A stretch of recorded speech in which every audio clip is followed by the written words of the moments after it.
Hello, everybody. Welcome to Armchair Expert. I'm Dax Shepard, and I'm joined by Manica Pladman. Happy New Year. Happy New Year. I'm so excited to be back. Me too. Are you? Yeah, me too. Did you feel, I went through a whole, metamorphosis or experience or a journey, a crisis. Okay. And I want to know if it's common. It's like I look forward so much to that break. I start romanticizing it, and I start setting expectations, which is dangerous. Okay. And basically, I'm looking forward to it as if I'm about to retire. Like I'm going to be retired for 2 weeks. I do this too, yeah. And then the first 5 days is really fun. And then it kind of flattens out, right? And then the last 5 days, I start questioning everything I think to be true. Yes, I have that. Did you do this? Yeah, I normally don't like New Year's because I do a lot of that. I do a lot of existential thinking and also life evaluations. Fear, a lot of fear. Yeah. Tasty, yummy fear. Yeah, I just all of a sudden was like, I think on day, 13 of this experience going, I'm delusional. I can't ever retire. I'll go bananas. Oh, right. I love this. I love sitting here talking to you. I don't know why I would want 14 days without doing that. Yeah. But leading up to it, I'm convinced that that's going to be nirvana or heaven on earth. Yeah, that is weird. I didn't have that. I wasn't like, I can't wait to stay away from Dax for 14 days. No, not even that way. Just responsibility. Generalized responsibility. Yeah. The freedom from it seemed like it was going to be euphoric. Yeah. And for a minute it was. Yeah. It's nice to catch up on sleep. Yeah. Catch up on bad food. Yes. Catch up on gaining a few pounds. Yeah. It's kind of nice to have catch up. Yeah. Get that cholesterol level up there. Yeah. Unless you're me who worked out every day. Monica ran at least 2 miles a day. At least. For 7 days straight, 6 days straight. You rest like the Lord on the 7th. 6 days straight. I rested like the Lord on the 7th, and then I did it again. I only didn't work out one day this whole break. I'm so proud of you. Thank you. I mean, really. Thank you. I'm really impressed and happy for you. And did you feel that your mood was generally elevated from the... Well, so I'll tell you that's part of the reason why I did it, because I was home with my family, and I had some apprehension. Well, you have a dicey history over Christmas, right? Yeah. Let's just say that, a checkered past. There's a little bit of a checkered past. There's been some fighting caused by me sometimes. And then my favorite part of all these is a quick retreat to your childhood bedroom, where you then eavesdrop through the door to see what they're saying about you, which is that doesn't happen every time. But enough of the time. Only 75%. But tell everyone the good news. There weren't any fights. Not a single one. You got through your whole trip to Georgia without any altercations. Yeah. My parents did a nice job. They did a nice job, but I have to say that exercise is in the recipe. It might be. It might be. Because you were prone to a little seasonal mood disorder because it got gloomy there a few of the days. It was pretty gloomy. I was about to start my cycle. Oh, okay, great. You were premenstrual. Yeah. So really, everything was stacked against me. And yet you persevered. I did. Persevered. Persevered. I persevered. Anyway, right this is just the intro, Oh, I know. I love it. So let's talk about who is joining us today. He is a sweet, sweet boy. I've known him since he was just a little tiny boy. We worked together on a film called Zathura. His name is Josh Hutcherson. Ooh, cutie pie. He's tremendously talented. He's as cute as the day is long, and he's very articulate and well-spoken. And he had us in stitches. Yeah, he was great. He's also a friend of ours. The clan. Yeah, he's a friend of our clan. Ooh, that sounds dicey. With a yeah, C. Okay, you're right. Clan with a C. And so Josh Hutcherson, and if you enjoy this, which I know you will because Josh is so fun to listen to, his new show, Future Man, Season 2, premieres on Hulu January 11th. So check that out. Enjoy Josh Hutcherson. We get support from Quince. Have you been wearing the Quince linen shirts? Yeah, I've been wearing them a suspicious amount. Yeah, European linen ones, they're $34, which is genuinely insane for how nice they are. It doesn't even make sense. Well, here's the deal. They work directly with the factories, cut out all the middlemen, so you're paying for the actual quality and not some brand's marketing budget. Everything's 50 to 80% less than comparable stuff. I love it because it's all very classic and traditional, and I know I'm going to be able to keep it for a very long time, and the quality's off the charts. That's true. The style is very consistent. Whatever you get there, you walk down the street, you're going to look good. They have these lightweight cotton sweaters, which I love for when it cools down at night. It's nice drape around your shoulders in the summer and then throw it on when it gets a little cool. And it's not just clothes. They do home stuff, ding, ding, ding, travel stuff, everyday essentials. It's all the same model, quality without the markup. Make your summer wardrobe easier. Go to quince.com/Dax for free shipping on your order and 365-day returns. Now available in Canada too. That's QUINCE.com/Dax for free shipping and 365-day returns. Quince.com/Dax.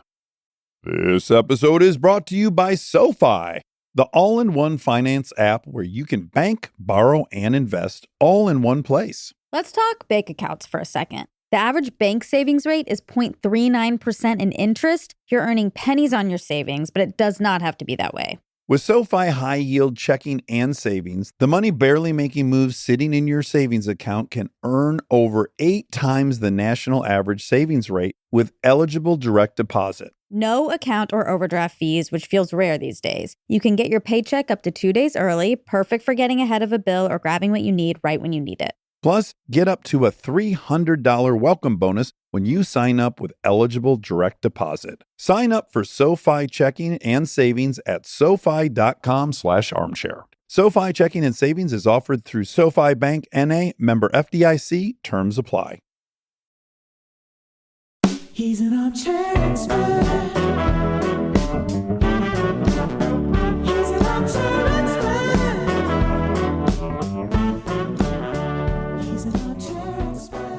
Joshy, my baby boy has come home to roost. The prodigal son. He's returned. Yeah. Oh, it's so nice to see you. Man, likewise. When was the last time? Do we know? I mean, the last time that I really remember seeing you was, it's been a few years, but it was at a Halloween party where you played a sheriff. It was one of those murder mystery parties, and then you came busting in as like some detective or something. I totally know. Yeah, and I bailed out pretty quickly of that whole thing. Yeah, you did well, but you kind of half-assed it at the same time. Oh, I definitely half-assed. It's so interesting. I think maybe because we act at work, it's like to go to a party and then pretend like you're a character. I was surprised. I was like, is he really? Dax is doing this? I did it for about 15 minutes. I was like, what the heck? What am I doing? I just want to chat with people normally. And everyone was so into character. I was like, into it. But for real, what are you up to? Yeah. He's like, well, I just got back from Paris where I solved a case about a pedophile. And you're like, no, man. I remember you and me talk because at that point, I think it was like I was changing agents. And I talked to you about like I was going to go over to CAA and what that was like. And you were like, great, a lot of resources, but just make sure you stay on top of it because like there's a lot of people there and you want to make sure that you're, in the mix and on top of everything. And it's worked out well. Okay. I heeded your advice. And you ride them like a rented horse? Absolutely. Yeah, no, it's been great. So thank you for that. Oh, sure. This little nugget of truth. Well, everyone has different experiences for certain. In my experience, I have gotten almost nothing that I didn't kind of self-generate. If I just feel like if you're waiting around, hoping someone's going to call you and be like, we did it. We went to their house in the middle of the night. We woke them up. We showed them your reel, and they love you. They loved it. How do you feel about being in a superhero franchise? It hasn't happened for me. Yeah. I mean, I found because like you, I've been kind of working in towards being a director, and that's kind of where I've been not focusing most of my energy, but a fair bit of it. I did a couple music videos, got a feature coming up. You wanted to direct even when you were 12 when I met you. Yeah.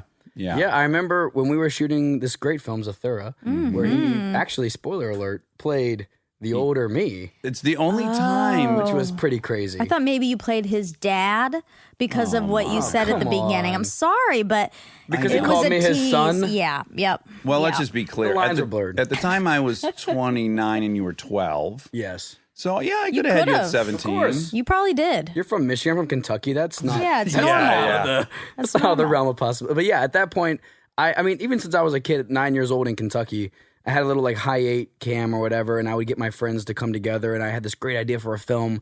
They would spend about an hour with me working on it, and then they would all want to do something more fun, and I would get angry because they didn't believe in my creative possibilities. And so then, But it you ended were up- you were wandering around set quite often with a video camera. Yeah, well, John Favreau he said like, hey, go and shoot behind the scenes for me. You'll be my B-roll guy.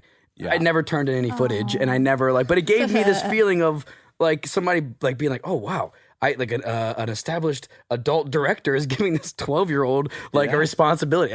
It wasn't real. I don't think. Oh, it was very encouraging. But it was extremely encouraging. Between that and waxing his like 1934 Ford Coupe, I had my hands full between.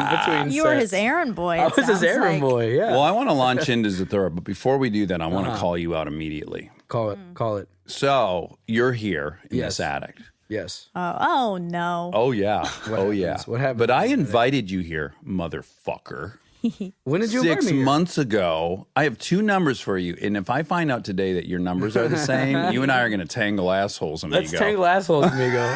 Because I sent you text to both numbers saying you should come on Armchair Expert. Possibility. but I got them. Ghosted me. No response. Okay. All right. Okay. Let's get into it. I do not recall it, but I will tell you this much. I do have a very valid excuse. Tell me. I've been living in Spain. Oh, you For like have? the last year or so, kind of off and on. I have bought an apartment over there, my girlfriend and I, and so I've been living kind of between the two. And the truth is, when I'm there, I have literally not responded to most of my friends because I just sort of disappear into the Spanish culture. Oh, that's... And I enjoy it very thoroughly. However, I have some friends that are upset with me, and now I'm learning that you are in this Add group of me to the friends. list, you are- Up I'm going to make a note right now. Yeah, open adding up a Dax file. to the- Fucked Yeah. over Dax, Yeah, too. fucked over- Sounds like a good excuse, and it's fine. I'm totally buying Thank you. that excuse. Yeah. Yeah. However- Yep. No, I accept that excuse, and I think it's a great one. This is so, I'm so jealous hearing this. So I didn't even know you had a girlfriend. And then today, because it's weird to read about someone that you've known for 14 years, but I came across a photo of you and your gal. What's her name? Claudia. Good criminy, Monica. This gal's an 11.5. Oh. She is so beautiful. Wait till you meet her. Okay. Yeah. I hope you bring her to the Christmas party. She's in Spain right now. She's coming over after New Year's. Can we get her here by Saturday? I mean, working, man? well, She's a worker. could she get the flu? We could. Do they have the? Well, they have the Spanish flu, very famous flu, the- flu. It's the fluth. The fluth. They call it the fluth. Have you picked up Spanish through dating her? I have, yeah. I'm gonna but test I you right can- now. Okay. Me gusta montar a caballo rápido. You like to ride a fast horse. God damn, he Good passed job. the test. I passed the test. That's the only line of So Spanish. I she's know. Spanish. She's Spanish, yeah. Okay. She's from Madrid. Yeah, it's been 5 years. Oh my wow. goodness! Yeah, yeah. 5 Yeah. years. She's the best. 2 more years in Kentucky, you guys would be common law. Hell yeah. And Yeah. have at least 7 children. She'd be a grandma by now. Yeah, exactly. No, we love Kentucky. No, We're not. Kentucky's It's just so easy to make those jokes. It's easy. I know. I'm from there, and I got on the side of my Harley. I have the Kentucky State outline on the side of the tank. Like, I rep Kentucky. Kentucky strong. Yeah. They also there was this great thing Kentucky did during like when there was like a big movement in Kentucky to legalize gay marriage, and it was hashtag Kentucky Pride Chicken. Ooh, I like that. And it was like the bucket with like rainbow colors, and yeah, I was like, way to go, Kentucky. Kentucky Fried Chicken. like Yeah. Do you know any history of Colonel Sanders? I got obsessed one day. I was like, was he a colonel? Do you know anything about the guy? I am technically a Kentucky colonel. You are? I got honored that honor like Oh, the when I was, same like, way- 15. But I think he was like a more legit version of the colonel. No, he Are wasn't. we on the same playing field? He was- yes. And the colonel? 1,000%. The Wow. colonel was in no way associated with the military in any Well, there you capacity. go. Well, neither am I. That secret recipe, the special recipe, originated at a gas station. So he had a gas station chicken stand, and he didn't franchise it. You know, but some other guy saw this Kentucky Fried Chicken thought, this is a gold mine here, cash cow. Mm-hmm. And he kept the colonel involved in a capacity, mostly ceremonial. He had a good look. His name was the colonel. But what the colonel would do, even though he didn't really have a big chunk of the companies, he spent the latter part of his life driving around his Cadillac all over the country, just popping in on Kentucky Fried Chickens to make sure they were being run to his standard. It's like undercover boss. Mm-hmm. It's like undercover boss. But the least undercover guy in the world with the white suit and the... Be like, wait a second. Your face is on my chicken bucket. Monica, you're going to have to fact check all that. I just can't wait. Oh, okay. I just felt like I gave you homework. I'm excited. But yeah, I got kind of obsessed with like, what kind of fucking, how are you a colonel? I don't know. Anyway. So someone just gave him that title. It sounds like they're giving it away willy-nilly. Oh, I'm willy-nilly now all of a sudden. Well, Yeah, you that's said fair. you're not a colonel. I think it's like I getting am a knighted. colonel. I'm just not affiliated with the army. I have a plaque that says Josh Hutcherson, blah, blah, blah, blah, Kentucky colonel. Wow. So can you add letters to your name? Can you like do CL? I haven't looked into it, but maybe this is something you can I'll find look out into if there's some letters I can add in. When you direct, please enter the DGA as Colonel Hutcherson. Colonel Hutcherson. That would be so great. That'd be great. That's a great directing name. You want to vote like even Who's like directing this one? Oh, the colonel. Yeah. Yes. And let's shit. say you're in the DGA and you get the little form to vote, right? And you haven't seen a lot of those movies. Right. But if you by God, if you see the Colonel Hutcherson, you're like, you know what, I'm gonna give it to him. Guy's a colonel. Right. I have no idea what the hell he filmed. Yeah, but this guy deserves he's an got the award. title. He's got the title. That's funny. Colonel Hutcherson. You know, my mom's maiden name is Fight Master. Oh, back up. What? Yeah. Michelle's Michelle maiden name is Fight Master. Fight Master. Like literally the words Fight Master, no space. Why didn't you take that? Well, the truth is because they didn't think that I would ever be successful. Okay. At 9 years of age, when I was like, I'm going to be in movies. They're like, all right. In the I got backyard. Josh Hutcherson, which is like the hard, no show that I go on, almost any, like no late night show or anything pronounces my name right. Really? Josh Fight Master? Yeah. Oh. Come on. I would have got my ass kicked in school, but Oh, you would have got killed. I would have got, may not have had like any teeth left. Yeah, that's a big old invitation to yeah. whoop your ass. But like my grandfather, my mom's dad, he was like a kickboxer in Thailand in like the Get outta 90s or 80s. Get outta here. And he's also like a poet, Mensa. He's like my person in my family I look up to the most as like a creative and he's had his issues with certain things in life. Well. But who hasn't? Yeah. But yeah, he was Fight Master. Well, that's what we would call a cosmopolitan man. A man who can whomp some ass, then write a beautiful wax poem. poetic about it. Do some riddles. Apologize through a poem. Yeah, and Yeah. then solve some riddles. Yeah. That's him. What was what happened? You No, he had his issues with drugs and, yeah. and alcohol, back in the day and things like that. I mean, he's young. He's like in his mid 60s right now. Oh, he is? Yeah. Let me just tell you, before you even said that maybe he dabbled in drugs, when you tell me a guy's a poet kickboxer, I'm like, that fucker loves Obviously. drugs. Yeah. Because this is a guy Yeah. whose sense of romance and self-aggrandizement. Look at, I suffer from it, so I'm not calling the kettle black. This is, well, I guess I am calling the kettle black. But you're also saying I'm a kettle. Yeah. yes. Yeah. Yeah, but a guy who's like, fuck this poetry, man. I'm going to become a kickbox champion in Thailand. Yeah. Also, you're in Thailand. I got to imagine you have some access back in the 80s. to I would some pretty imagine sweet stuff. There was available. Did he was have a big available. sexual appetite that you're aware of? Yes. Okay. And you want to know how I know this as a fact? I'll give you two examples. Okay. One, my 18th birthday. Okay. And here we go. And my 18th birthday, I'm back in Kentucky with my family. We got like mixed family all around, aunts, uncles, grandparents, the whole thing. And he says, everybody's giving gifts and stuff. And he says, hey, Josh, I also have an unopened bondage bed that I haven't used. It's at my mom's house. My great grandma, his mother, whom he lived with at the time. And he was like, I got that if you want it. And from my whole family. And I'm like, no. Let's talk later. If you live at home with mom, you can't have a bondage bed. I think that should also be in the rules. Then again, Although, fuck it. Let him. Whatever. That's also Whatever. a great way if to you're, look at if you're it. 35, you live with your mom, you should have a bondage bed. Yeah. Just because you're doing some crazy shit to be in that scenario. That's a great way to look at it. It's Yeah. like, you know what? I already shit the bed on this thing, this journey of life. I'm going to go all the way with it. Why not just dive all the way in? So you didn't accept the bondage bed? I did not. Did you go take a look at it though? I checked it out. It was actually opened. Oh, it was. Yeah. Okay. So it was a false used, you advertisement. think? That's why I kind of was like, I'm good. Yeah. Yeah. And I'll tell you one more quick story about why I know my grandfather had a voracious sexual appetite. Yeah. Was I was at his house. He's battling cancer currently. He's had like Okay. a laryngectomy, and so now he's got like the voice box and he can't speak He's got anymore. a stoma? Yeah. Oh, wow. Yeah. okay. So he's Well, going first through of all all, that. sorry. and Yeah, then it's tough. Secondly, He's fight master. He's kicking ass. Yeah. But I went down there and he's actually staying in Long Beach right now, so it's nice. I want to 'cause make he's the out worst here. joke in the world right now. Well, I mean, go ahead. okay. Do you want to come in my bondage bed? I'm just trying to imagine how it sounds. Okay. There's different voice settings.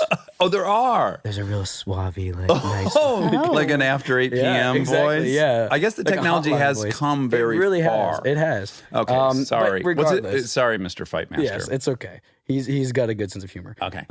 So I'm down at this house and we're talking, and this is like I realize this is probably the last time potentially I'm going to talk with my grandfather. Mm-hmm. And so we're there at my grandma's house actually, all like kind of together talking and stuff.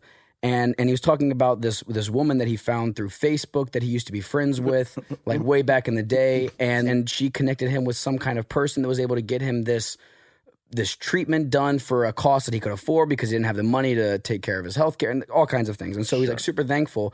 And I made a joke in passing, being like, "Oh, is that the couple you used to swing with?" Okay. And he goes, "Yeah." Wait, did I tell you that? And I was like, oh my, I'm just throwing darts in the dark here, and I just hit bullseye. Like, literally just nailed it that my grandpa was swinging with another couple. Oh, wow. And I was just like, wow, good for him. Yeah. Really good for him. But he and Grandma, there's no way they stayed married with his he's been married 7 times. Oh, my, you guys. Is he a colonel? He might He be. should be. Honestly, he could be anything. I don't know. He should I be a don't know. major colonel. Yeah. Yeah. Wow. He's a helpless romantic. Yeah. Which I love, and he gives himself over to everything 100% and believes in what he's doing 1,000%, and that's the thing that I saw from a young age. My whole family was always very supportive. There's no one that was like, you'll never succeed, but it was like realistic more than anything, and he was someone that, at a young age, he was teaching me like how to write like with calligraphy and Okay, with a quill. And like just exploring all these kind of facets of the mind and that world for a young kid that is naturally dispositioned towards being drawn to that and didn't have an outlet for that necessarily. It was something that really did fuel that creative and explorative mind that I've kind of like developed over my life. Yeah. Wait, real quick. Do you know calligraphy? Not anymore. I can't even really read cursive at this point. Oh, well. Like, I'm just Okay. they Really don't took a backslide. I'm dying to learn once I got calligraphy. into the bondage bed thing, Oh, yeah, yeah, calligraphy kind of became, Took a backslide. Once he started introducing you to other things. you're Exactly. Like, oh, fuck calligraphy. Yeah, exactly. Okay, This is so Kama Sutra. now you and I weirdly we basically have the almost exact same span of a career because you started working at maybe 10 years old? Yeah, I was like 9. And I had been working for a couple years, and then we met on Zathura. Yep. And there's so many things we could talk about on There's Zathura. so many. First of all, I just loved you immediately. Yeah. I really liked you. We hit it off. There was Yeah. I was like, big brother, we Yeah. get it. Let's do it. Yeah. Yeah, and in Yeah. fact, I think because I've always wanted kids, Mm-hmm. I was like, oh man, if I had a little guy like this who was I was this your on I fire. was your test dummy. Yeah. I was like your tester. Yeah. Your test run of what it would be like to have a 12-year-old son. That's right. Yeah. But Josh was just so cute, and so was Jonah Bobo, that little kid. Oh yeah. Oh my God, what a cute. He's like a real rock and roller now. He is a talented motherfucker. Yeah, I've kept he's- in contact with him as well, and occasionally when I'm in New York, I'll go see he and his nice. family. They live like on Roosevelt Island. that Yeah, little that's island. right. That's right. So I've hung with him, and interestingly, you guys did that movie, and I totally empathize with this, which is your parents were fine, like this is what he wants to do, and I think his parents were a little nervous about him becoming a movie star. I guess he was 8 years old. Or He was something? younger. Yeah, I think he was like 7 or 8.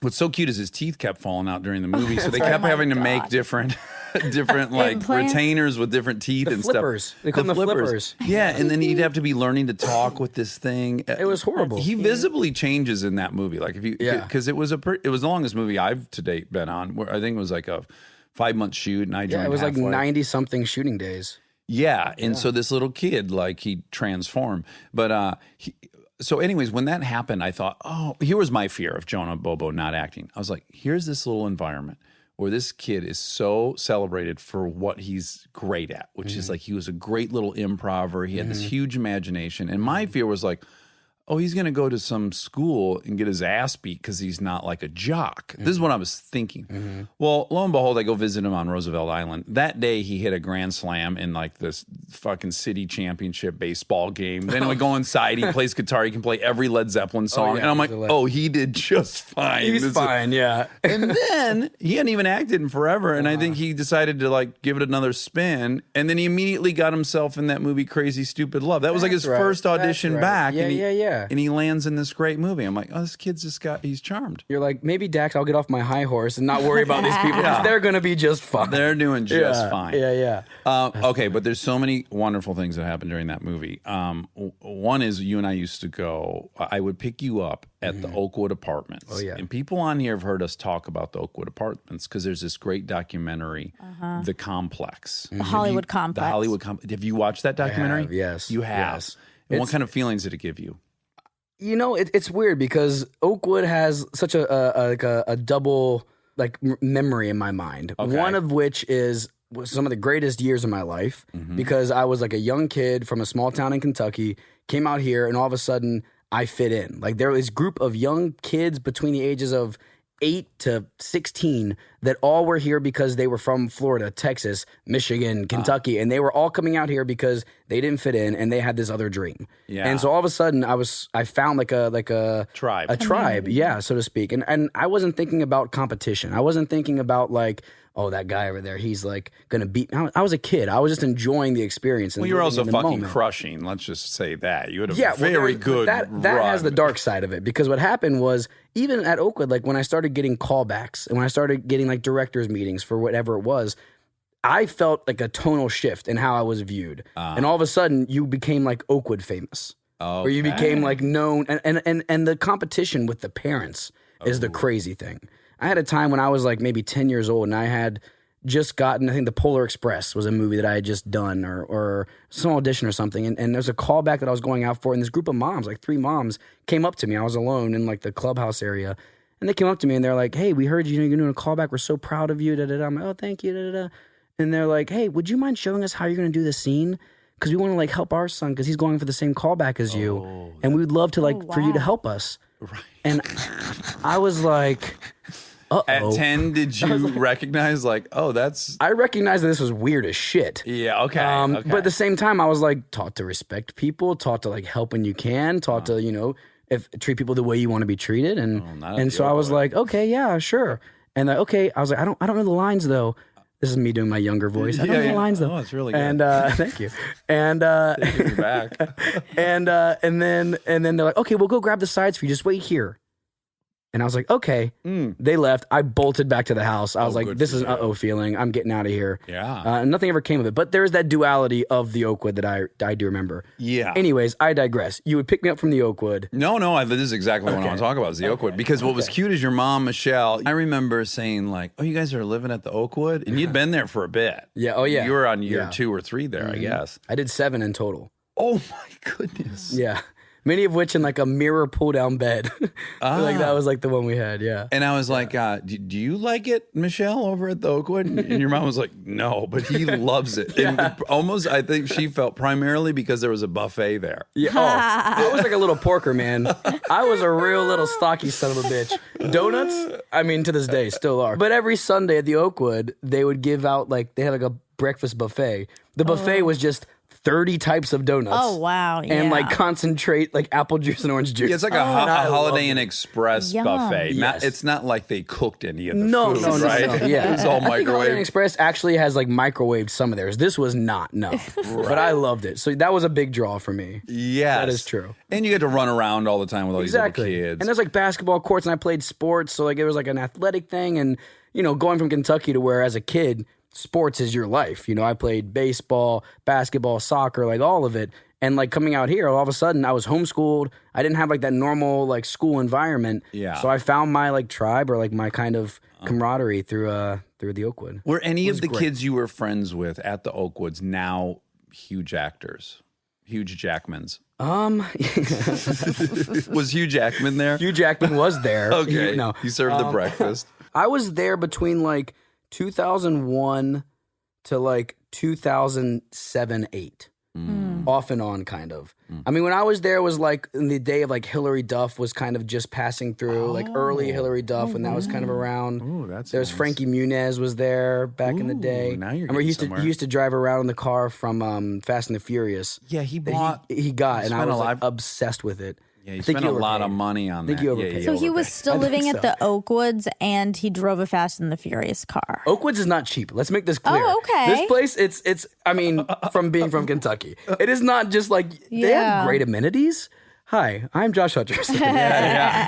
They've renamed They it. renamed it. What is it called? Like the Barham Apartments or something. It looks way hoity-toity now It's because I used to pretty pass it on hoity-toity. the way to Warner Brothers all the time. Yeah. and I'm like, what is this? A fucking I mean, retirement community now? it's Did like- they do a 180 and now they're servicing the? I others? highly doubt anything has changed inside of one of those apartments. Yeah, But you can still, you can cover a turd in diamonds. it's still a turd, isn't it? Shit, man. But I remember back in that time when you would come pick me up, we would do. There was two things. We go to Bob's Big Boy. That's right for the old car The night old on car Friday nights nights. on Friday nights, which every now and then I still go to, and Me it's too. really fun. I'll be like on a random Friday, I'll be riding my motorcycle, and I'll be like, oh my god, I'm gonna swing by Bob's and just Yeah. roll through. It's so fun. It's really And then fun. I also remember you would take me, and you had like a Porsche Boxster at the time. Not a come on. It wasn't a box? I thought you had a Boxster, 'cause I was like- no, it was a 911. Are you sure? Am I sure? It was green. It was green. Colonel Hutcherson, get the fuck out of here. Hey, listen, oh my god, you think it's green? It was like a forest green. It was black with a black convertible top, which I would have never gotten a convertible. But I bought this car off Matthew Lillard. Okay, and it was a 911. It was a 911. I got a hell of a deal. Unlike Muniz, Okay. I got a fucking sweet deal on that car. Yeah. All right, I remember like that was the first time that I had experienced someone who knew how to drive. Well, that's Driving a car, and I about shit my pants. And I remember I was just like trying to be cool because Dad's like this cool like older actor. I was like my big brother trying to be cool, and I was like, I'm not gonna tell my mom about this because I'm pretty sure we almost died 7 turns in a row. this is one of my shame-filled moments that I still think about. I think about it every time I come up on the 170-101 split because there was a moment where we were driving down the 101 and I go, "Do you want to go fast?" And you go, "Yes." Mm-hmm. And then we were flying and then we cut from the 170 trajectory onto the 101 and you go, "Not too fast." And I realized, oh, he's scared. Like I really scared him. And I it's felt scary. terrible then. And I think about that every time I'm on that split. I'm like, poor Josh. He was probably like wanting to say, Please stop. Yes, Yeah. for a long time before he said it. I would say it's probably true. I would say it's so probably bad. true. But I will absolve you of your sins because the truth is I love going fast, and maybe it's because of that moment, perhaps. Okay. But ever since then, I've been. Well, you lived through I that. always loved cars. I've always been like into cars and racing and everything, and since that time I've been obsessed with it. Well, I That was a good time. stupidly, because you were 12, and when I was 12, a couple different times I went for a ride in fast cars, and it's still my favorite memory of being alive. So I was like, oh, he'll love this. I remember, going like 130 with my stepdad in a Corvette, and going like, oh, this is, I want to live at this speed. I think I remember that I have, for me, more than even that speed and cutting across the 170, 101 interchange. Number 1 lane just- to number 6 lane. Yes, exactly. That was a big one. But I remember being more scared when we were on Mulholland. Oh, okay. Because I had windy. never, it's super windy. And Dax is, a decent driver at the time at least. Motherfucker, look behind me. You see all these I know. trophies? I You just see wanted to- these I wanted- goddamn I wanted to racing trigger- I just wanted trophies? to trigger you. Yeah, you did. I'm going to start holding them in this interview. IMSA racing trophies. I know, They're but not so hard. so it was for me. It was the first time being in a car with someone basically other than my parent or relative. Yeah. And all of a sudden we're in a Oh my Porsche God. 911 and we're going on Mulholland and just like I'm like I don't think you can go this fast into this turn. I don't think that you should be pressing down for more gas right now and just like shitting my pants. But I love it. Stay tuned for more Armchair Expert, if you dare. Confidence. It's listening to your gut. It's moving forward, even when the path ahead is unclear. For nearly 160 years, Pacific Life has helped people keep their promises, building confidence for generations. Whether you're confident in your financial future or just beginning to envision it, we're here to help. Ask a financial professional how. Pacific Life, the power of a promise. Pacific Life Insurance Company, Omaha, Nebraska, and in New York, Pacific Life and Annuity, Phoenix, Arizona.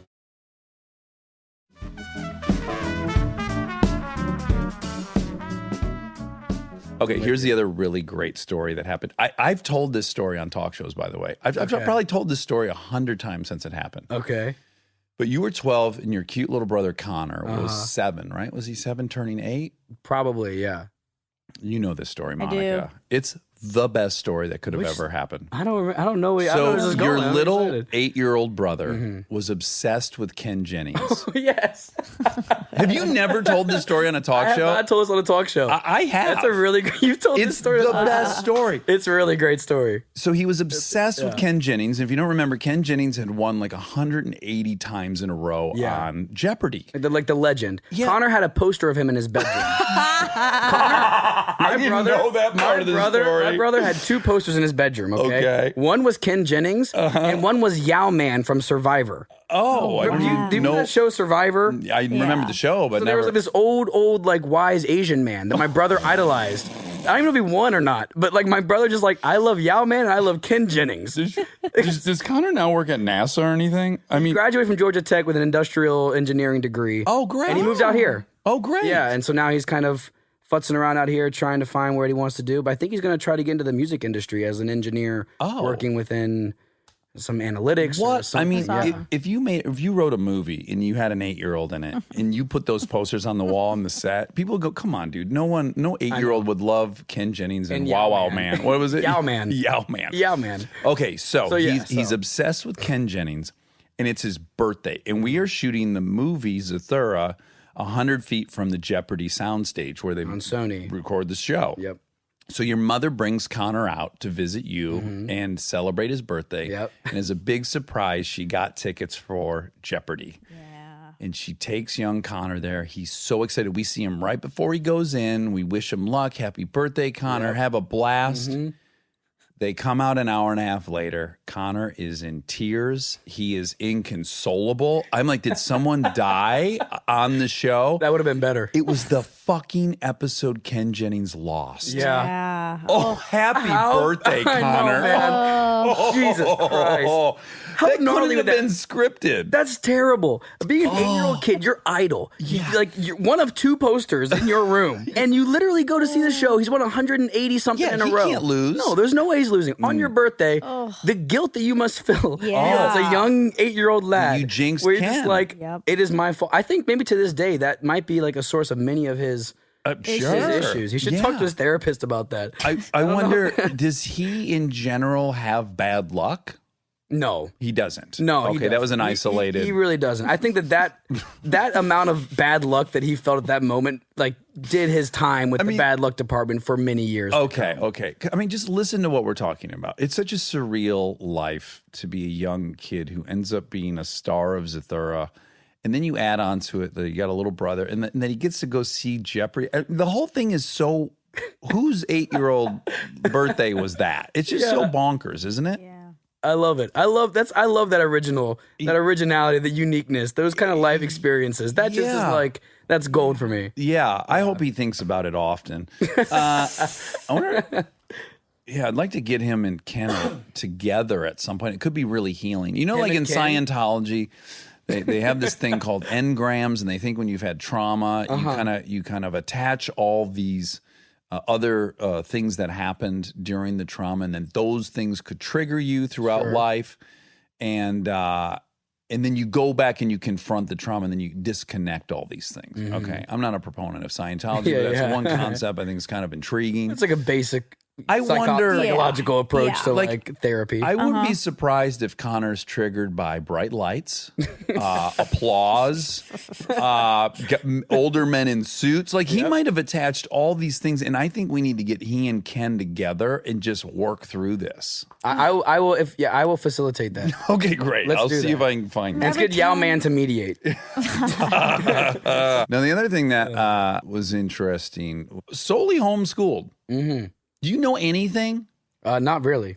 I mean, are you missing some big chunks? Because that's a lot to task Michelle with, to be a teacher of all subjects. Yeah. In every grade. No, I think of myself as a pretty educated guy. I don't think I could take a kid through K through 12. No, not at all. No, I definitely could not pass. Okay, if I went to the Billy Madison school, I would. The company would go right away. Yeah, I started when I was, I guess like fourth grade is kind of when I stopped. I went to public school until fourth grade, in Kentucky, and then that's when I started acting, and then I was homeschooled and various forms of homeschooling / like away study and all these things. Set teachers. I had a studio teacher. There's the same guy for like 7 years. Oh yeah, he was on Zathura. Yeah. His name was Pat Jackson. Oh yeah, Pat, nice guy. He's a super nice guy, and he was absolutely formidable in my like development as a youth and how I see the world, how I problem solve, how I think about so many things that I use on a daily basis. Oh wow. However, certain subjects that Took a back seat. took a real backseat. Such as many of the major ones. Like, for example... math. What do you think your math level was at? Right now? No, Or like when whenever I you're stopped doing 18, like when someone's math level should be 12th grade. Oh, for sure, like probably 7th. Okay. 7th, sure. maybe 8th grade. Mm-hmm. I mean, the thing is, geometry. I liked math. I enjoyed algebra. I liked problem solving. Mm-hmm. But then I just got too bogged down. I was a thinker. I was a thinker and a dreamer, and living inside of textbooks or of learning about things that I knew what I was going to be doing in my life. I was going to be working in this business. I was going to be directing, acting, creating films. Like that's what I knew I was going to do. Right. And there were certain things that I had deemed unnecessary to learn. Chemistry. Exactly. Certain elements like that. But I mean, the truth is, like after, I would say, I mean, I didn't. I don't have a GED. I didn't graduate high school. Congratulations. Thank you. I did like the California high school proficiency exam at the age of 16, which is basically testing out of high school. Okay. That way you can work as an adult. The test was so easy. Oh, it was. Like a sixth grader could have passed the high school proficiency exam of California. So if you're a young actor out there, that's the Heed route this to advice. take. Yeah. Do not finish school. No matter no. I don't. The thing is, like, I was good at school if I wanted to be. Like, I was like the kid. Well, you're a like, smart kid. I could figure shit out. I knew how to beat tests. Mm-hmm. I knew like what that whole thing was. I just couldn't give a rat's ass to be there. I had so many other things I'd rather be doing with my time, creating, imagining, playing, sports, anything else except for being locked in a room with someone trying to tell me things that I think are very unimportant. And just like the structure of it just never really clicked with who I was. Yeah. And maybe it sounds like bullshit because every kid's like, yeah, duh. Going to school didn't Me connect too, with who dude. You don't have were. to be an actor to feel that way. Exactly, yeah. But nevertheless, I felt that way and I didn't really do school. Were you aware of the fact when you were that age that you had a ton of money? Like, were you cognizant of that? I mean, yes and no.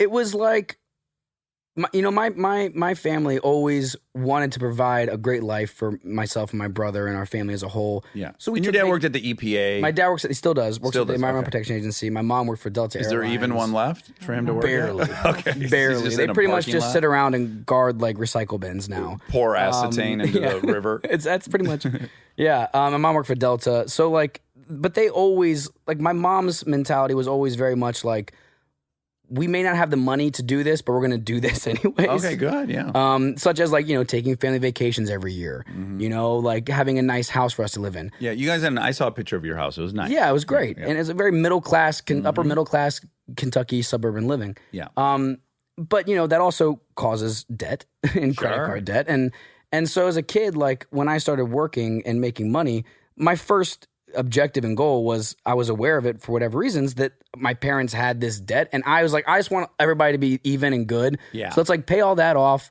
Let's in my mind, I was only where I was because of my family supporting me. As a 9-year-old kid, I recognized that. Well, it's they true. didn't Your have mother to do this. dedicated Michelle, who again, if Absolutely. I haven't put too fine a point on it, I love your mom. Yeah, she she's is the fantastic. cutest, sweetest lady. Yeah, she's actually she runs my production company with me now. So we that's are very great. much like, yeah, and she's Can fantastic. she get a hold of you when you're in Spain? Barely. Okay. Okay, that makes Honestly, me feel barely. better. It's been an issue. I'm trying to get better on it. But no, so I think that, I mean, when I first, my first paycheck that I got when I was a kid, I bought a dirt bike. Like, I'd always wanted a dirt bike. Never was like, that was like an unrealistic thing for me to just get given by my family. Sure. So I was like, screw it. I'm getting a fucking dirt bike. And did they object to that? Were they like, No. "Oh, if we let him do this, he's going to be a spoiled little shit"? Not really. It was, I mean, I think, I Because I would have imagine. been like, "No, hey, y'all, this is my money. I'm going to buy a dirt bike." I know. That's the. I think like I try to put myself in their shoes as a parent, and all of a sudden you have this 10-year-old kid that's making like significant money. Yeah. And not to mention also like the trust fund that automatically goes into. When Yeah, you're what's the under name of that 18. law? The something. Oh, about the boy? Yeah. Oh, wait. There's that rule that they have to put 20%. It's like of what you're 20% of what you're making. making. It goes into an account. Yeah. And It the goes to account your has account, a name. and the account. I just always called it a trust fund. I didn't know if there was an. There's probably a. No, it's I'll called look like into the it. the Colonel's Jay account. Spiegel account. Yeah. Yeah, it's named after a boy. Who got something. fucking robbed blind by Because his his parents, yeah.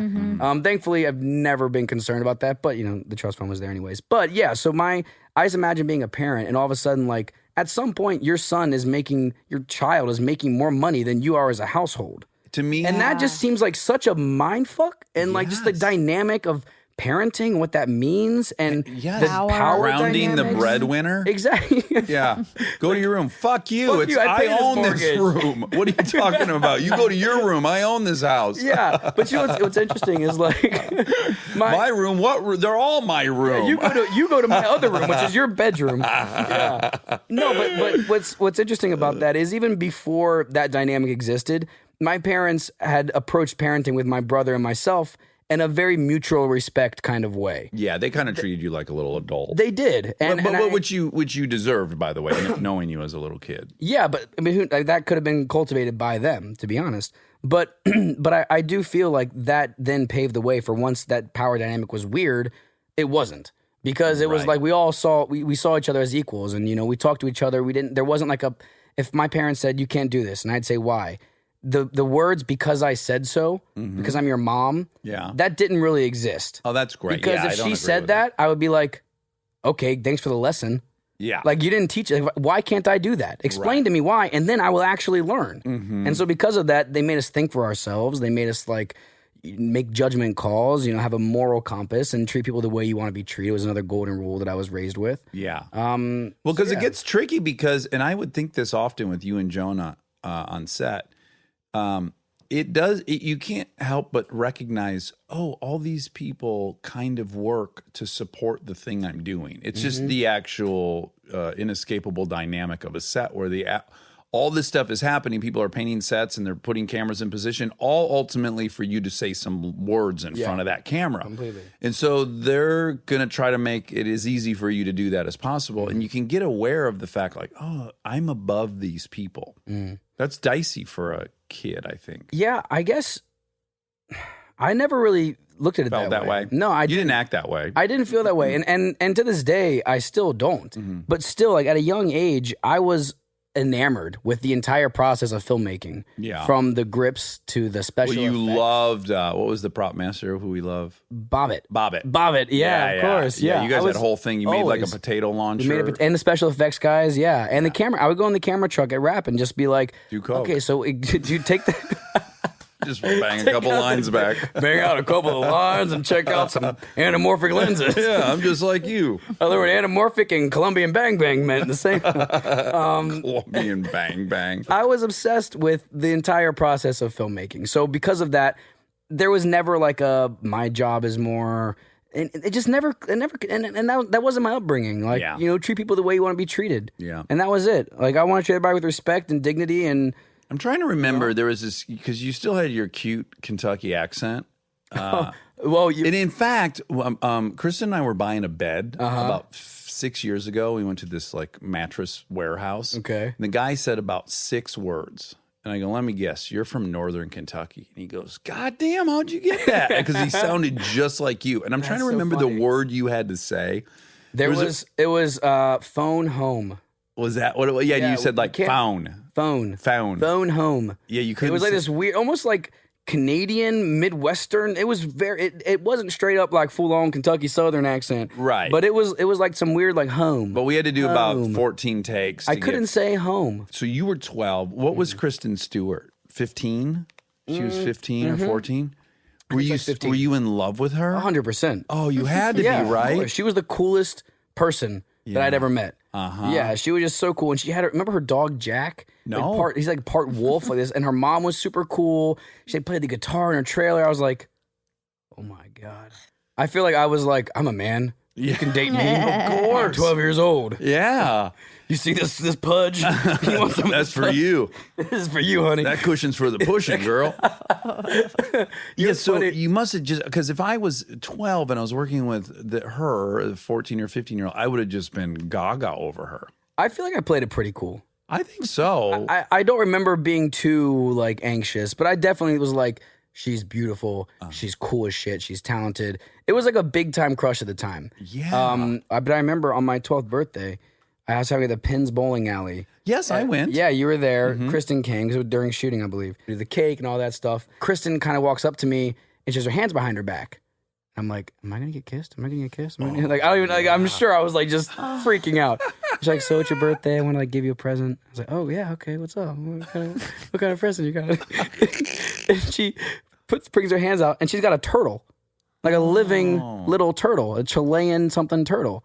Yeah. And I'm like, I got you a responsibility for Thanks. happy birthday. she's like, yeah, they live to be 85. oh my wow. goodness. He's less than one. Like, what? Yeah. What? I got you some homework for your birthday. For the next 85 years. Where is that That's turtle? kind now? It's been dead for a while. It has. Yeah, we went out of town in Kentucky, and our neighbor was supposed to take care of the turtle. It was winter time; they didn't put the heating pad underneath. Okay. Turtle froze to death. Oh boy. Well, you know that is. They say that's a very peaceful way to go. Or so I hear. No, really, the people on Really? Everest Really? who die, yeah, like with, I'm sure leading up to it, it's some people have been revived as they were like falling out up at Everest. Oh, wow. And they say in that ice cold with the asphyxia, it's very nice and gentle. But you surrender to it easily. oh wow. So I like to think that Great. this little guy, Maybe he passed. His name was Bob. staring up at Ken Jennings. I've got bad habits. Bad like a record with some pets. You do? Small pets. Okay. Yeah, I had a hamster named Coolio that died, hung himself. Committed suicide. Committed suicide. There's a note, and it was rough. I came home from school. I was in like kindergarten. Had this little hamster. It was like the wire cage. Oh boy. And I came. He was an asshole. That little hamster was an asshole. well, he you was couldn't dealing touch with him. depression. Apparently, at the time, I wasn't so sensitive. You know, this was Right. back in like 2002. We weren't so woke, guys. All right, we were. Yeah. we were Hurt far people less hurt woke. people, Josh. Exactly. I always say that shit. I always say that. But anyways, I came in and I looked over my hamster cage, his hamster cage, and he was just like stuck there on the side. And he wasn't moving. I was like, Coolio? And I went over and I love like when you do Yeah, your your little Yeah. boy voice is great. I went over and I pushed him and he kind of just like rocks back and forth. Ooh, was like like, rigor mortis had set in. Yeah, it was rough. Anyways, I digress. Now you went from Zathura, and you did Bridge to Terabithia, and that was a big hit, Yeah, right? And it you shot was. that in New Zealand. We did Did you fall in love with that co-star? sort of. Yeah, I just I mean, imagine as when a I young imagine your child life on a set, like Oh. what? How are you not going to? Who was it? and Anna you're Sophia Robb. Yeah. and you're not in class. You're not in a school, so it's like basically you're on a deserted island at all times. And we were in New Zealand on an island. On an actual island, on an North actual Island or island. South? North. Okay, right. Yeah. It Great. was actually that movie took place in Virginia, and they doubled New Zealand for Virginia. Well, I did wow. the same thing Which- for Oregon. I was like, "What? You shot in New Zealand for Oregon?" Yeah, and Without a Paddle, that was set in Oregon. Yeah. I mean, that was a little more wildernessy, though. I feel like it was like the mountains, the rivers. This one just took place in a small forest, and we actually found a forest in New Zealand that had planted trees from Virginia, Oh, good for them. They've So I probably was like- taken over the whole island. and that by was now. Walden Media. Oh. And so they really aren't around anymore. And maybe it's because they were shooting movies that were supposed to be Virginia and New Zealand. I don't know. But so that girl, were you guys the same age? We were the same age, yeah. And did you become boyfriend girlfriend? It was like one of those like innocent like boyfriend girlfriend like we kissed and I was like, I'm in love with you for the rest of my life. Of course. Yeah. Was it your first kiss? No, my first kiss was on set though. It was was? this movie I did Oh, called Little Manhattan. Yeah. I did that when I was like 10 or 11 years old. So actually, I guess it was probably right before Zathura time. It was, yeah. I remember, I was so nervous. Oh, God. And since I was a kid, I was a helpless romantic. Like, as a child, I was, like, falling in love in kindergarten. Yeah. And I remember, like, a kiss was so important to me. And my first kiss was going to happen on set in front of, like, a crew of, like, 40. About 50-year-old dudes Of, like, drinking coffee and yeah, hacking up their cigarette. They just, Exactly. And so it was less than romantic. go get her, kid. All right, lay it on her, buddy. Yeah, and I remember my dad flew in to, like, support me for that time because, like, it was like a dad and his son, like, Oh, like, yeah. first kiss kind of Passing of a rite of passage. It's a rite of passage. And, It's like my bar mitzvah, basically. This is another part I think would be really hard as a child actor is because I get it as an adult. You go away to a movie on location, you become best friends with everybody. It's this camp. And then you go home and you're like, well, wait, where is everybody? And that's Yeah. kind of the end. And I would imagine that'd be even harder as a kid. Yeah, it was. You know, it was kind of this thing where, like, at that point, my dad and my brother were still living in Kentucky, and my mom and I were out here, and we tried to go, like, no more than 2 weeks without having the family together. Right.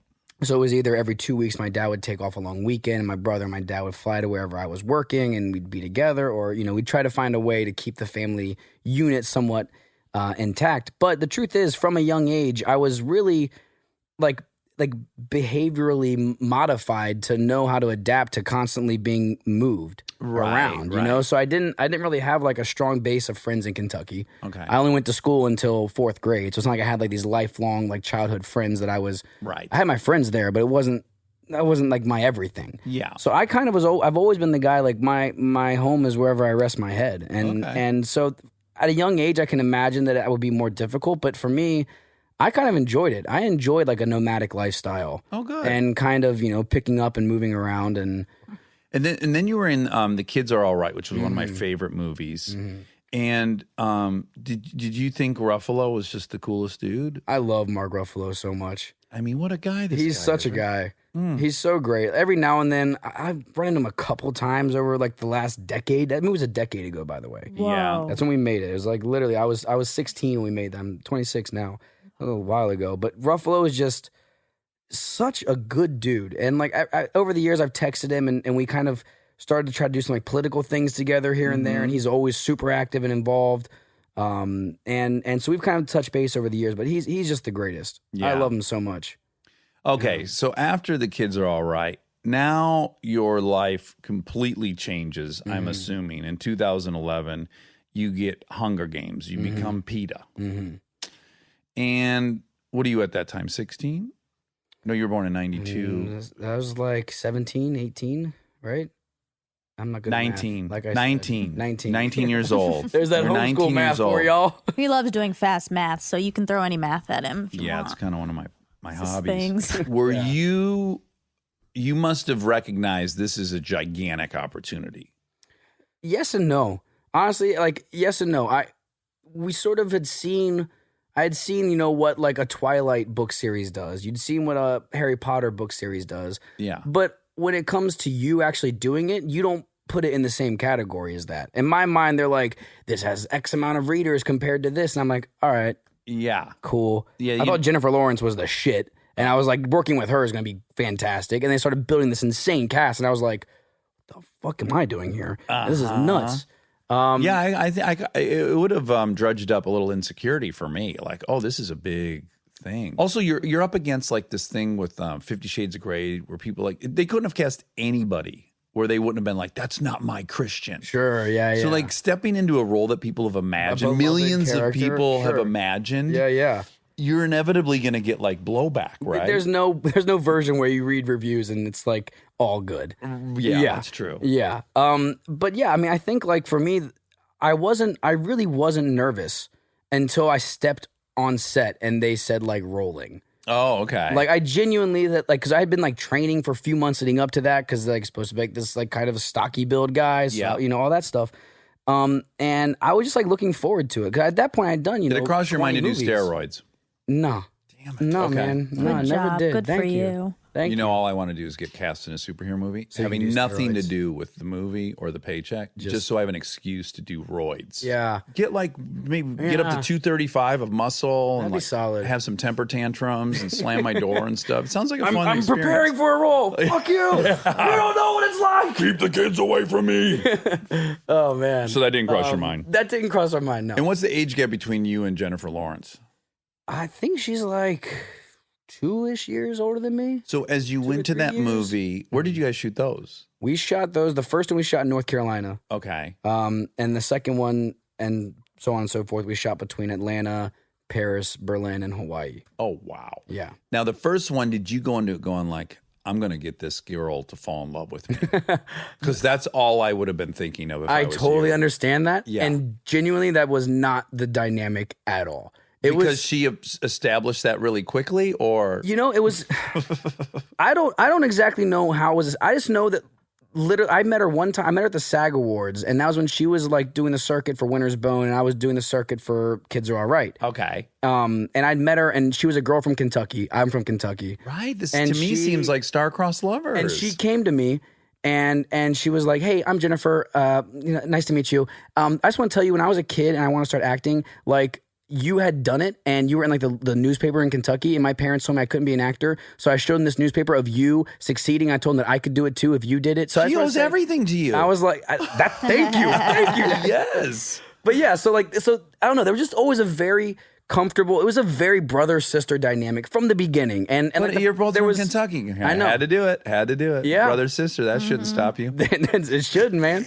Come on, we got family totem poles, not trees. Anyways, So but you no, it was really like a super, very friendly, comfortable, like brother sister dynamic from the get go. Okay. and it really it never got confusing or blurred or weird or anything like that. And I know that you probably would have wished for He's it to sad be about that. more juicy than that, but genuinely, I don't know. For me, that was so much better than having had some kind of romantic thing. No, and I'll Josh. tell you No, why. no, I'll tell you why. Yes, If you he's had all a- these memories, I'll tell you why. Okay, tell me. Because now she's a friend of mine, and there is nothing that has tainted that friendship. Well, I'm And friends so- with all my ex-girlfriends. You could have still been Well, friends with you're her, crazy. and done the Devil's Three-Way or whatever the hell that drinking Devil's game was Triangle. called. Yeah, the Devil's Triangle. You guys could have partaken in the Devil's Triangle. Yeah. and still No. be great friends. Yeah. I mean, maybe. Stay tuned for more Armchair Expert, if you dare.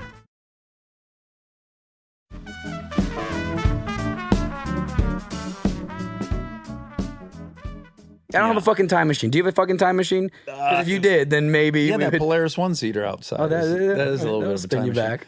But you guys were love interests. You don't get any googly feelings while you're doing that? Of course, you get googly feelings. Okay, good. Yeah, You're human. 100%. I'm a human being. You Didn't. dated one of these starlets, and I'm going to embarrass you because I want to say, because I ran into you somewhere. I want to say you and I were at some kind of award show or something. You guys were sitting together. But were you with, like, did you date like Vanessa Hutchinson? I did. God bless did. you. I Good did. for you. Yeah, she's fantastic. Because you're very serious about this girl now, 5 years. Yes. And I think it's just nicer when you guys get married and you have kids that at least you had a couple of Vanessa Hutchinsons. Am I saying it? Hutchersons. Were you with Vanessa or Hutchersons? Yeah, no, we dated because we did a movie together, and This is kind of your move, right? This is you date the girls you. yes and no. It's how I meet people. Of Like I course. say, I don't go out places. I'm not like I don't go out and party. I just like to stay in my house in my little tribe. Yeah. So the way I meet people is through shootings, and it just so happens that many actresses are very interesting, dynamic, slightly crazy people that I connect Yes. with in a very strong way. Of course. And so yeah, Vanessa and I did date as like after we did the Dwayne Johnson movie together. What one was the that? Journey to the Mysterious Island, Okay, great. the sequel to Journey to the Center of the Earth. Did you have the feeling I had? Because for me, I was in Without a Paddle, which I didn't think was like the movie I thought we were making. You know, I've now come to really love it. But at the time, I was like, oh, that's not the movie I thought we were making. Yeah. And it did really well. And then I went to the test screening of Zathura. I'm like, this movie's 100%. It's going to make $2 billion. Yeah, I was yeah. very misled by my first experience. Yeah. Did you think Zathura was going to be a huge hit? Again, you know, and I don't know if it's just like my personal perspective or a certain naivete with it, but I didn't think about it. Good for you. And it's funny because I was even talking with this about someone like a couple of days ago, and they were like, "You don't seem to really be that stressed out ever. You don't really seem to be like, oh, I hope this movie does well. I hope that they like me in this performance." And the truth is, I really don't. I don't think about it that much. I think it's probably because I've been fortunate enough to be lucky and be successful from a young age. Yeah. So not knowing that kind of success has never been a determinant or driving force in me. It's been, I want to make cool shit. I want to make cool movies that I like, that I think are interesting and original. And I haven't really thought about that. But with Zathura, I guess I would say that I don't even know how well it did. I don't even know if it made money, if it was a flop. No, it didn't do so hot. It didn't? It didn't do so hot. Well, shit. Yeah. I think I want to say, in that Chicken Little movie just crushed us. It really took us to man. It didn't stop either of you. You're both fine. Well, but for you, You're both doing good. it does make sense though for you because 15 of your 26 years on planet Earth, you've been employed as an actor. So all the signs are pointing that you're an actor and you're always gonna be. For me, 15 of the 43 years I've been employed. Now it's getting to the point where I worry way less. But there were many years where I was just like, oh, I'm going to get disinvited to this party. I can feel it. One more stinker, and our old Shep dog is back to CPK, seating people who are mad we don't take reservations. That's just around the corner. Here we go. So you never really stress about it. But not really. I did talk to you once after Hunger Games. I saw you somewhere. And I was like, well, what's the experience like? And you were like, it's a little overwhelming for me. I don't know that I really thought this through. I didn't think about it for a second. I mean, when people sometimes like to say to you, if you're a successful actor and, you get recognized and people want pictures or paparazzi or whatever it is, they're like, yeah, but like you signed up for that. It was like part of the whole thing. Right. I'm like, bitch, I fucking started acting when I was 9 years old. When I wasn't thinking about paparazzi and like my privacy and people following me. I was like a kid that wanted to make movies. Yes. And that's what drove me, and that's what like empowered me to try to do whatever it is I want to do. Right. And so that never crossed my mind. And then all of a sudden you do a movie like Hunger Games, and even when I signed on to it, I wasn't even thinking like, my life is going to change. I genuinely did not think You were naive. that. I was not, yes, I was naive completely. And did it change. And can you explain, because I bet I've only known the level of fame that you had prior to those movies. Like I probably, that's the level of fame that I've experienced. So walk me through like after, is it like a light switch? Is it after opening weekend? Is it 6 months later? Is it after that thing's done $300 million? Like when do you start going like, ooh, this is... It was like a light switch. I mean, I tell you when I got the first taste of it was after we had been cast, before we'd even shot a second of the film, they did this like fan event at like the Westfield Shopping Center over in Century City. Okay. And they had me, Liam, and Jen there. And we were babies. I was 18 at the time. This is because we started shooting, I was like 19. I was 18 years old. Jen was 20. Liam was like right around 40. there. Yeah, Liam was 45. And I just remember this moment. We were sitting up and they had this like in this like little waiting room kind of up above like where all the people were. And there was glass where you could see out, but they couldn't see in. And there were so many people there with signs of like pita and Katniss or like bake, like put a bun in my oven. Oh, wow. Things like that. Put a bun in my oven. And I remember just looking out at that and looking at Jen and Liam, we genuinely had a great connection between the three of us, like really a strong friendship, loved them to death.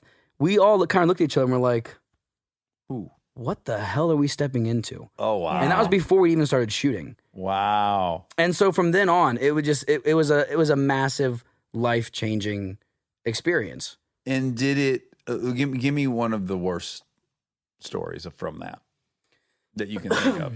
Just like invasion of my... Well, I've talked about this on here, and again, I want to preface it by going, there's nothing could be less sympathetic than an actor complaining about being famous. Of course. So I recognize that, and yes, I did ask for this, and yes, I very much wanted it. So let's just start there. But my issue with it isn't that I don't love the people or anything like that. It's just I wasn't prepared for, I've lost control. Like I was, I told this the other day, when it hit me was I was sitting in a Fuddruckers and I was by myself in Austin filming a movie, and I noticed that like maybe 5 of the 9 tables, the whole families were just staring at me by myself. And I just thought, I've lost control of the world I live in. Absolutely. And now this is permanent and I'll always be stared at a restaurant. Yes. I just really didn't think that through. Not at all. That's a great example of it, because that is the truth. Is that, again, it feels, I hate talking about it to anyone. Yeah, because I feel so ridiculous, because I get to live an amazing life, do what I love, take care of all my friends and family, and make movies. Like, that's the greatest job on earth. Again, I wouldn't trade it. No, if you tell me, oh, I'll take that away, and you go, so I still want it. For me, there's a disconnection from society that I feel, and that is a disappointment. Because part of why I think I love to make movies and play characters and tell stories is because I like the connective nature of creating a film. You watch a movie or a TV show, and whoever's watching that, there's a connection there, and you're understanding, you're having empathy for the people you're seeing in the story, and all these things. But when you become famous, you sort of are no longer allowed to be a part of that public. You know, you are sort of in a separate little isolated world, and most times I don't want to go places. Because the truth is, like, when I go with I've never in my life gone to a bar without being aware of who's looking at me. Right. Like, that's crazy to me. But then again, since I was 9 years old, I've traveled the world and shot movies and taken care of my family and friends and have a career. Oh, it's totally worth it. You know what I mean? Yeah. I've never gone to a bar and like gotten drunk with my friends without being constantly cognizant of what is happening around me. Sure, who's And filming you? Who's filming you? Who's taking weird. pictures? Yeah. Who like just recognized you and is turning and is like looking you up online, and then like you see their phone that has like your Because three of their Google friends have image no idea who picture. you're. Yeah, Exactly. I see that Like, so often. They're like, it's fucking Peter from Hunger Games. Like, no, it's not. That's not him. He doesn't have blonde hair. And you're like, no, I swear it's him. Look, and you become very aware of that, and you're trying to talk to your friend, but out of the corner of your eye, you see that whole thing happening, and your anxiety is just building, waiting for them to come over. And a lot of times they're cool. Sometimes they're dicks. And you're like, stop, please. I just want to stay here a little bit longer with my friends. Yeah, let's just say that too. The talking is great. Yes. It's the 12 minutes of anticipation where they're summoning up the courage to come talk to you, and you just become aware of it, and you can no longer be present in the conversation you're having, because you're like, is it happening now? Is it happening in 5 minutes? Is that, oh, they're going to pay the check and then they're going to come. Like, I've almost just want to go like, let me go over to you. I started doing that, actually. Like, when I used to be in the place where, like, if I saw somebody recognizing me, I'd be like, oh, fuck. I kind of like turn my head and hide. But now I'm like, oh, hey, how are you? Hey, I'm Josh. That's a much better way. I just introduced myself, and like, oh, hi. And they're kind of like taken aback, and they're like, can we get a picture? I'm like, yeah, sure, let's do it. Okay, great. Have a good night. Boom. And then you're back to your world. Yeah. But it is weird. But I do, like, there's a few times I can remember things just being like, no, man, this is too much. There was a time when I was in Kentucky for Christmas. I was at my parents' house. This was probably, after the second Hunger Games comes out. So it's at like its height, kind of, you know. Yeah. And we're there. It's the 23rd of December. Can I guess that you go to Kroger? Does this story end up? It does not involve Kroger. Okay, sorry. It does not involve Okay. Kroger. I have many stories involving Kroger. But I'm there at the house. I'm having dinner with my grandparents. This is like our Christmas dinner with my grandparents, and my parents' doorbell rings, and so we all kind of look at each other like it's like 7 p.m. on the 23rd of December. Like, who's ringing our doorbell? Yeah, it's like a suburban neighborhood in Kentucky, and my dad goes to the door, and it's a mom with two daughters, like 12 and 10 years old, who just driven down from Chicago. From Chicago? No. On the off chance that I might be home. Oh, wow. No. For their daughters to meet me. Oh, wow. And so my dad is kind of like rattled because this family was like, hi, we're so sorry. We know that this is like probably not okay, but like we really wanted and we thought maybe because it's the holidays he might be home, and we found your address online, and my dad's like, this is like our home and like Christmas. And he like he's in a terrible position where he wants to protect you, yet but he's also like these like two young girls. Yeah, shame on the parents. But like two young girls standing there, and he looks at me. He's like, "What do I?" And I'm like, "It's okay." Whenever I was like, "Hey, how are you guys? Nice to be like super nice to the girls." And they had like took Hunger both girls Games. up to the bondage bed. Oh, Jesus. That was terrible. Oh, I'm man. sorry. I just wanted to call back bondage bed. I like it. Took the mom up to the bondage bed. There it is. All right. But yeah, so I came up. I was like, I said hi, and we took a photo together. And they had like things they had made me with like PETA and Hunger Games, and their phone cases were my face with the PETA thing and everything. Mm-hmm. But it's just like, damn, when am I allowed to not be putting on this other thing? That's exactly what I was going to say, is that your family gets, the importance of your family once you get famous actually goes up, which is it becomes the place you can go and remember you're not worth anything. Completely. You're just a piece of shit like everyone else. And you really need that. And you need all those people to act normal around you. And you so need that bedrock. Because I would get that when I go see my dad, because my dad didn't. He didn't mind. He liked when people would stop over. Okay. And then I just felt like, no, Dad, I'm coming here so that you and I, you be like father son. Yes, and so I want this to be a safe haven from that, and this would be terrible if I don't have this as a safe haven. Yeah, absolutely. And I can't imagine, like, it sounds like you as well. I don't know your family so much, but like I've been very fortunate to have a very grounded family, and family that, while they're supportive and they really care about what I do, they also don't give a fuck. Like, they're still me. That's the best thing. And I'm sure, and I know there are many families who, when someone in their family rises up to stardom or whatever, it's not the same way. Yeah. And all of a sudden, their family also is treating them very differently. And that would be really hard. Really because then you're really a man without a country. Completely. You're like, where can I go to? Where am I? Where am I? Yeah. But let me ask you this: if you could take it back, would you, or would you still do the Hunger Games? I would still do it in a heartbeat. Yeah, okay, good. Yeah, 100%. No, I mean, there was a time, if you asked me that question, the truth is, in that time, right after it hit big, I 100% wanted to take it back. I did not enjoy the attention. I did not enjoy the fame. There wasn't an ounce of me that liked people looking at me. Right. And actors are really annoying about that, because we're like, look at me, look at me, look at me. And you get attention, you're like, oh, stop looking at me. Oh, 100%. So it's like, we're the most annoying things. Well, we're the worst pieces of shit on the planet. Exactly. That just goes without saying. Absolutely. So like, I felt that way, but I also was very cognizant of, I can't say that. Like, I can't actually believe that. Like, how lucky you are. What a dickhead you'd be to not be appreciative of this. And the truth is, looking back on it now, I'm so grateful, and I genuinely enjoyed the entire process of it. And were there times where it was overwhelming? Hell yeah, there were. Yeah. But there's times when everything's overwhelming. Did you ever go to like Japan or anything? Have some weird, like a spiritual, like, what do you mean? Did you ever have like like an ayahuasca trip in Peru? No. Yeah, did you ever get a shiatsu massage while on ayahuasca? No. I guess when I see the times that I've seen where it can get crazy is like when they send the Avengers to like Tokyo, and those like people crazy like fandom. outside the hotel, there's like 20,000 people, and they actually need like a police motorcade and all that stuff. Yeah. That to me seems like downright terrifying. We like had you're that in a zombie movie. We had that when we did Hunger Games. I can't remember which one, because they all sort of bled together. I think it was after the second one. We did like a big international press tour, and we did like 7 European cities in 7 days. I remember going to Rome. We had a premiere in Rome, and I remember we pulled up in our like caravan of cars. You just did it. You got Kentucky for 1 second. Did you hear it, Monica? I missed. What did I say? Hear We it. pulled up. We pulled up. Oh, I didn't hear it. Yeah, you got us. We pulled up our little caravan. And all of a sudden, so we pulled up. We pulled. How do you say pulled? It sounds normal to me. Say it again. Pulled. No, that's some Michigan stuff right there. okay. Pulled. Yeah, he's saying pulled. Like Like pulled. pulled our money together. POLED. Okay. We pulled up. Yeah, Like a you're right. polecat. You're so right. So anyhow, we pulled up over there in Rome, and In Roma. in Rome over there, the tomatoes are, and we pulled up in our. I can't stop thinking about it now. We pulled up in our caravan. You arrived. and we arrived. Thank you. And we got there, and it was so full of so many fans.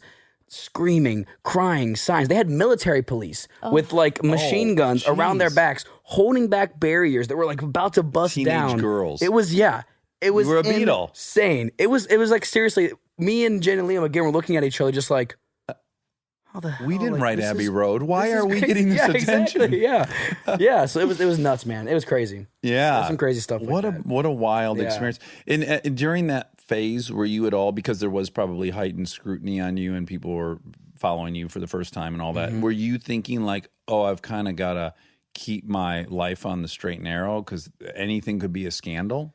Not at all. No, all good. No. You're still like drinking and smoking weed and stuff. I and was being a 20-year-old. Yeah, Oh, I was good. living my life. I was like, I'm a human being. Yeah.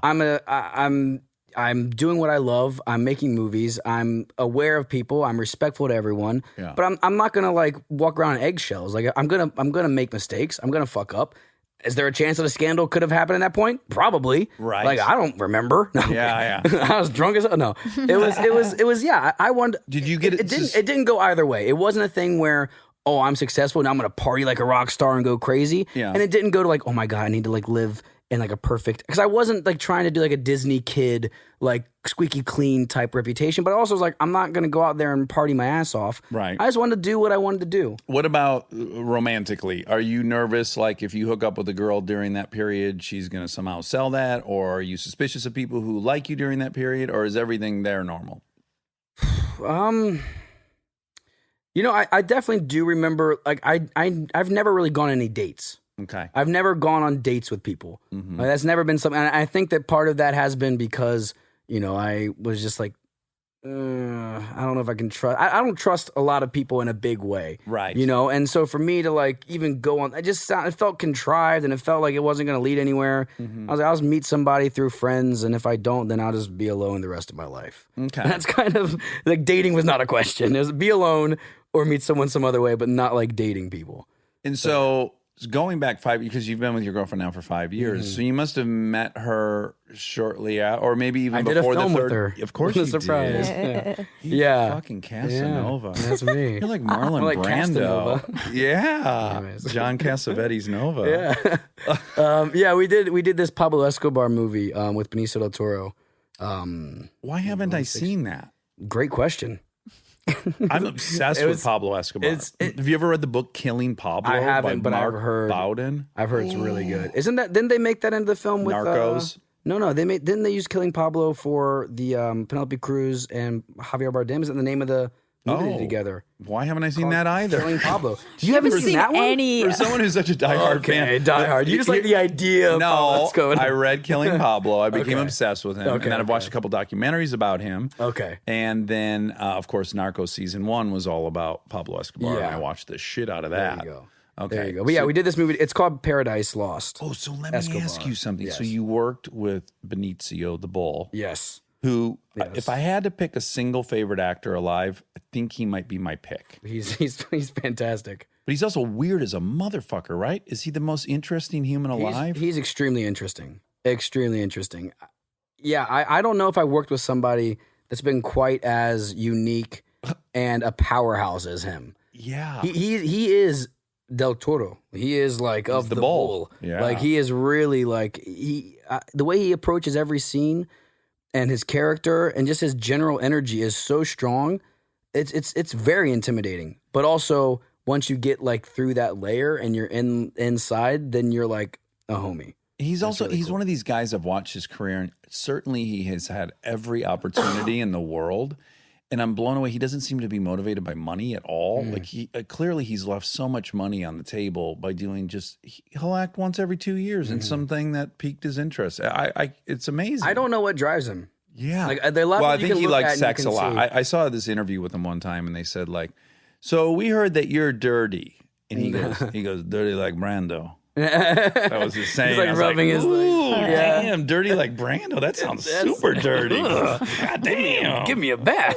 Yeah, in a trash can? How dirty we talking? Yeah. Where did you shoot that? Yeah. We shot in Panama. Oh, you did? Yeah, in Panama. It was a brutal shoot. It was like one of the most gnarly shoots that I've done. Really? Just in terms of day-to-day workload. I was in every scene of the movie. Who It were was you just- playing? I was playing, so basically it was this attempt of like a historical fiction kind of thing. Okay. Where they took a true story that happened with Pablo and they inserted a fictional character into that world and let him operate. And you were that So I was the fictional. fictional character, fell in love with a niece of his, got brought to his compound to work as like a pool boy. Yeah. And then kind of started to get asked to do more things and involved deeper and deeper. I think the reason why the movie didn't really connect Okay. is because you have Benicio del Toro playing Pablo Escobar. That's what people want to come see. Yes. The movie was half that, and the other half was this developing love story. Following a pool boy around. And so, exactly. Yeah, I didn't Who gives a sign up shit for about the this. pool boy No, when this you have is a- Benicio del Toro fucking slinging coke and blowing eighth- people's heads off. Eighth richest man in the world in 1985.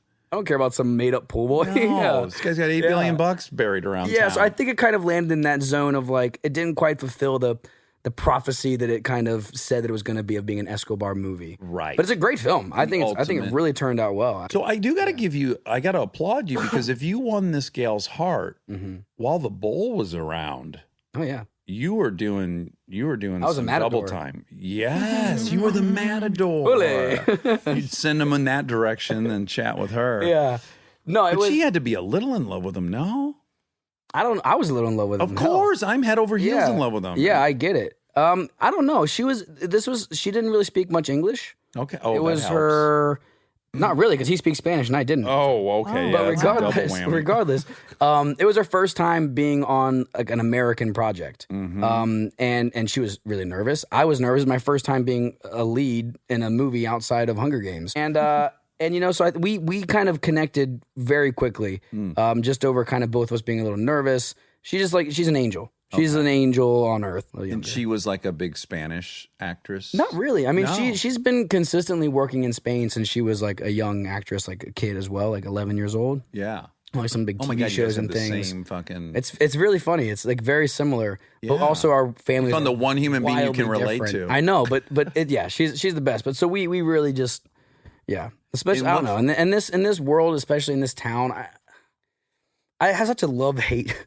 feeling here. Sure. In this city, I love so much about it, and I love the people that I've gotten to know and meet here. But there's a lot of like cannon fodder around that is just like you got to fight through to find those great people. Yeah. And so I'm just really lucky that I found Especially at someone your that I age. really, yeah, I think exactly. people here in their 20s are, they're It's- all trying to get It's a little something. meandering. Yeah. Yeah, and then again ladder climby. But And what's I just want to throw it out there just because it's juicy gossip, but you own Heath Ledger's house. yes. Yes. And what did you feel about taking possession of that? Was that I would like that. Like I'm obsessed with Bukowski. If I could Yeah, live of in course. Bukowski's house in San Pedro, I would like it. And Yeah. Heath was I knew him, the sweetest human being ever, and then a fucking beast of an actor. Yeah. I'd be kind of stoked to take. It's really cool. It's funny because I had been renting apartments and houses out here for years before I bought that house, and it came time our lease was up on this house we were renting in the Sherman Oaks area, and I was like, God, I'm just like, shouldn't I try to buy something at this point? Like, I think I can make a down payment after the second Hunger Games, make a down payment, like, and our money's going towards owning something and not just like pissing into the wind. Yeah. And so my business manager was like, yeah, not a bad idea. Have a look around. Looked at one house. It was that house. That's Oh, it. really? Looked at one house. You got there. Immediately, I saw a photo of it. It was a photo of like a Buddha on a wooden deck. And I was like, there's something about that I was like, I know.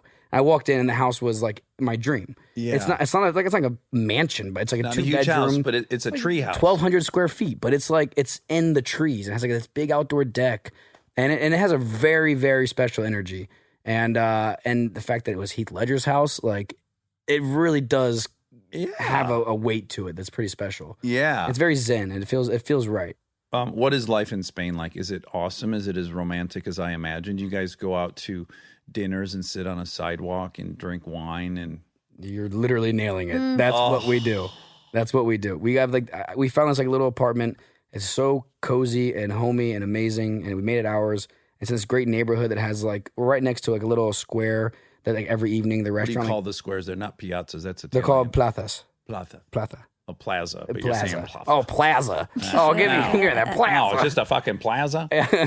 Yeah, so they're called plazas, and yeah, we just it's the best. I have like a good great life, group right? of friends over there that I've cultivated through her friends and stuff, and there's just like a different priority, and I really enjoy the speed of which they live. What is the priority? Yeah. Enjoying The priority life? is enjoying what we're doing right now. It's like when we're gonna go out to dinner tonight with some friends. In my mind, I'm like, all right, what time's the reservation? Where we're going after the day? Like, let's like figure this all out. She's like, we'll see. Yeah. And it's always like we'll go to dinner at like 12. at night. Yeah, 12 at night. Oh, wow. And that's like a normal hour. The disco will open at 4 a.m. Okay. Or like, so it's like, so it gets pretty late night there. But just a really great group of interesting, creative people who really don't give a shit about what I like. They care about what I do, but it's not like, oh, he's like famous actor guy. It's like they just like they're musicians, artists, actors as well, directors. It's a really great group. And I'm so jealous. and Spain is just full of, especially Madrid, just full of so many little special zones and neighborhoods and things. I love being there. Oh, I want to go. I have a fantasy where I have a whole nother life that happens in my retirement where I live somewhere like that. I just absolutely stroll think you should around go for it. fucking aimlessly and absentmindedly and just stare at shit. It's My only fantastic. fear would be getting used to it. What I like about going to Europe is it still always feels so different and special to me. I would hate for it to feel like LA does, like pedestrian. I mean, right now, I do currently feel a bit more comfortable living in Madrid than I do here. Oh, I have to really? say. My life that I have like settled into there with like the coffee shop that I go to, the restaurants that we like, they're kind of day to day. Yeah. I feel super comfortable there. and more so than I do here right now. Right. But I think Spain is also different. I mean, like, you know, you go to England, it's going to be different. You go to London, you know, Paris. There is a different feel. It's not just like Spain ruins like Europe because you get used to it. You know what I mean? Like it definitely still feels special traveling to other. Yeah, like I guess what I'm saying is when I'm in Paris, I will often fantasize about living there. And then I think I'd be so disappointed in myself if I walked like 14 blocks and I hadn't looked at every window and every building because it was normal to me. Yeah, that seems scary to me for some reason. Yeah, I understand. It's not. It's Okay, great. great. Okay. It feels great. I gotta Okay. say. Now I want to talk about your show. Well, you're also I was so tickled to see you in Disaster Artist. By the way. Yeah, that was so fun. Oh my, that's how I got connected to this TV show, by the way. Oh, really? Through Disaster Artist. Yeah. How so? Well, Disaster Artist was with The Franco brothers. Franco's and Seth Rogen, Evan Goldberg, and so I did that small 2-day part on that. It was really fun, super great crew, fun everything. And then like a couple weeks later, I got an email from Seth and Evan saying like, "Hey, we're doing this TV show. We want to do it with you. You want to do it?" You're kidding. And I was like, "What is it?" And they sent me the pilot, and I was like, "This is fucking crazy and weird and original and unique." And we talked about kind of like where the first season was going to go and stuff. And I was like, you know what? Hell yeah, I want to come on board. And So I don't know a lot about the show, but Wobby Wob was just telling me about it, and it's virtually the exact same movie that I loved in the 80s called like Last Starfighter? The Last Starfighter, Yeah, which I completely. fuck, my brother and I watched that movie Yeah. every weekend Yeah, for yeah. 2 years. Yeah, so like the general gist of the show is for season 1, there's a guy who's like kind of nerdy. He works as a janitor at this like facility that's trying to cure sexual transmitted diseases. Okay. And it's like, this is all like Seth Rogen branded comedy, so you imagine. And basically he plays this video game that's unbeatable, and he finally beats it, and then all of a sudden these 2 people are sent into his room from the future and tell him that it was a training tool sent back in time to find like this warrior to save all of humanity. Yeah. And he's That's the like, same as what? Last- Yeah. Yeah, exactly. And he actually, the character's like, wait, that's just the plot from Last Starfighter. You're just fucking with me. You're like, what's the Last Starfighter? What's a movie? And you're like, what the fuck? Anyways, so then the whole first season is kind of us going on this journey through the decades to like the 80s, to the 60s, 50s, to try to like stop these certain events from happening that lead to the destruction of all of mankind. Oh, wow. Yeah. So it's every episode has like a big action sequence. Plus, like the comedies, on point with the typical brand of Seth Rogen, all those guys. But it's a really fun show, and it's so weird, man. Like in the second season, it's coming out in January. It's even weirder than the first. I have like multiple full frontal nudity scenes. Oh, I can't where wait. I have a 9 to 10 inch flaccid prosthetic cock strapped onto me. Oh, wow. Yeah, it's like. And when you had that thing on you, did you look down and go, this would be awesome? No. Or were you like, this would be cumbersome? This would be not good for anyone. Okay. No one would enjoy this. Yeah. Right. Yeah. Oh, I look forward to seeing Yeah, that fake it's fun. flaccid penis. Funny, a friend of mine, like when the show first came out, they sent me they're like, hey, I don't know if you've seen this yet, but you need to look at this right now. And I was like, fuck, what is it? And they sent it to me, and it's like, XXX, Josh Hutcherson nudes leaked. And I was like, what the And I opened it, and it was literally screen grabs from the show. Okay. And my friend had thought that it was real, and they're like, bro, did not know.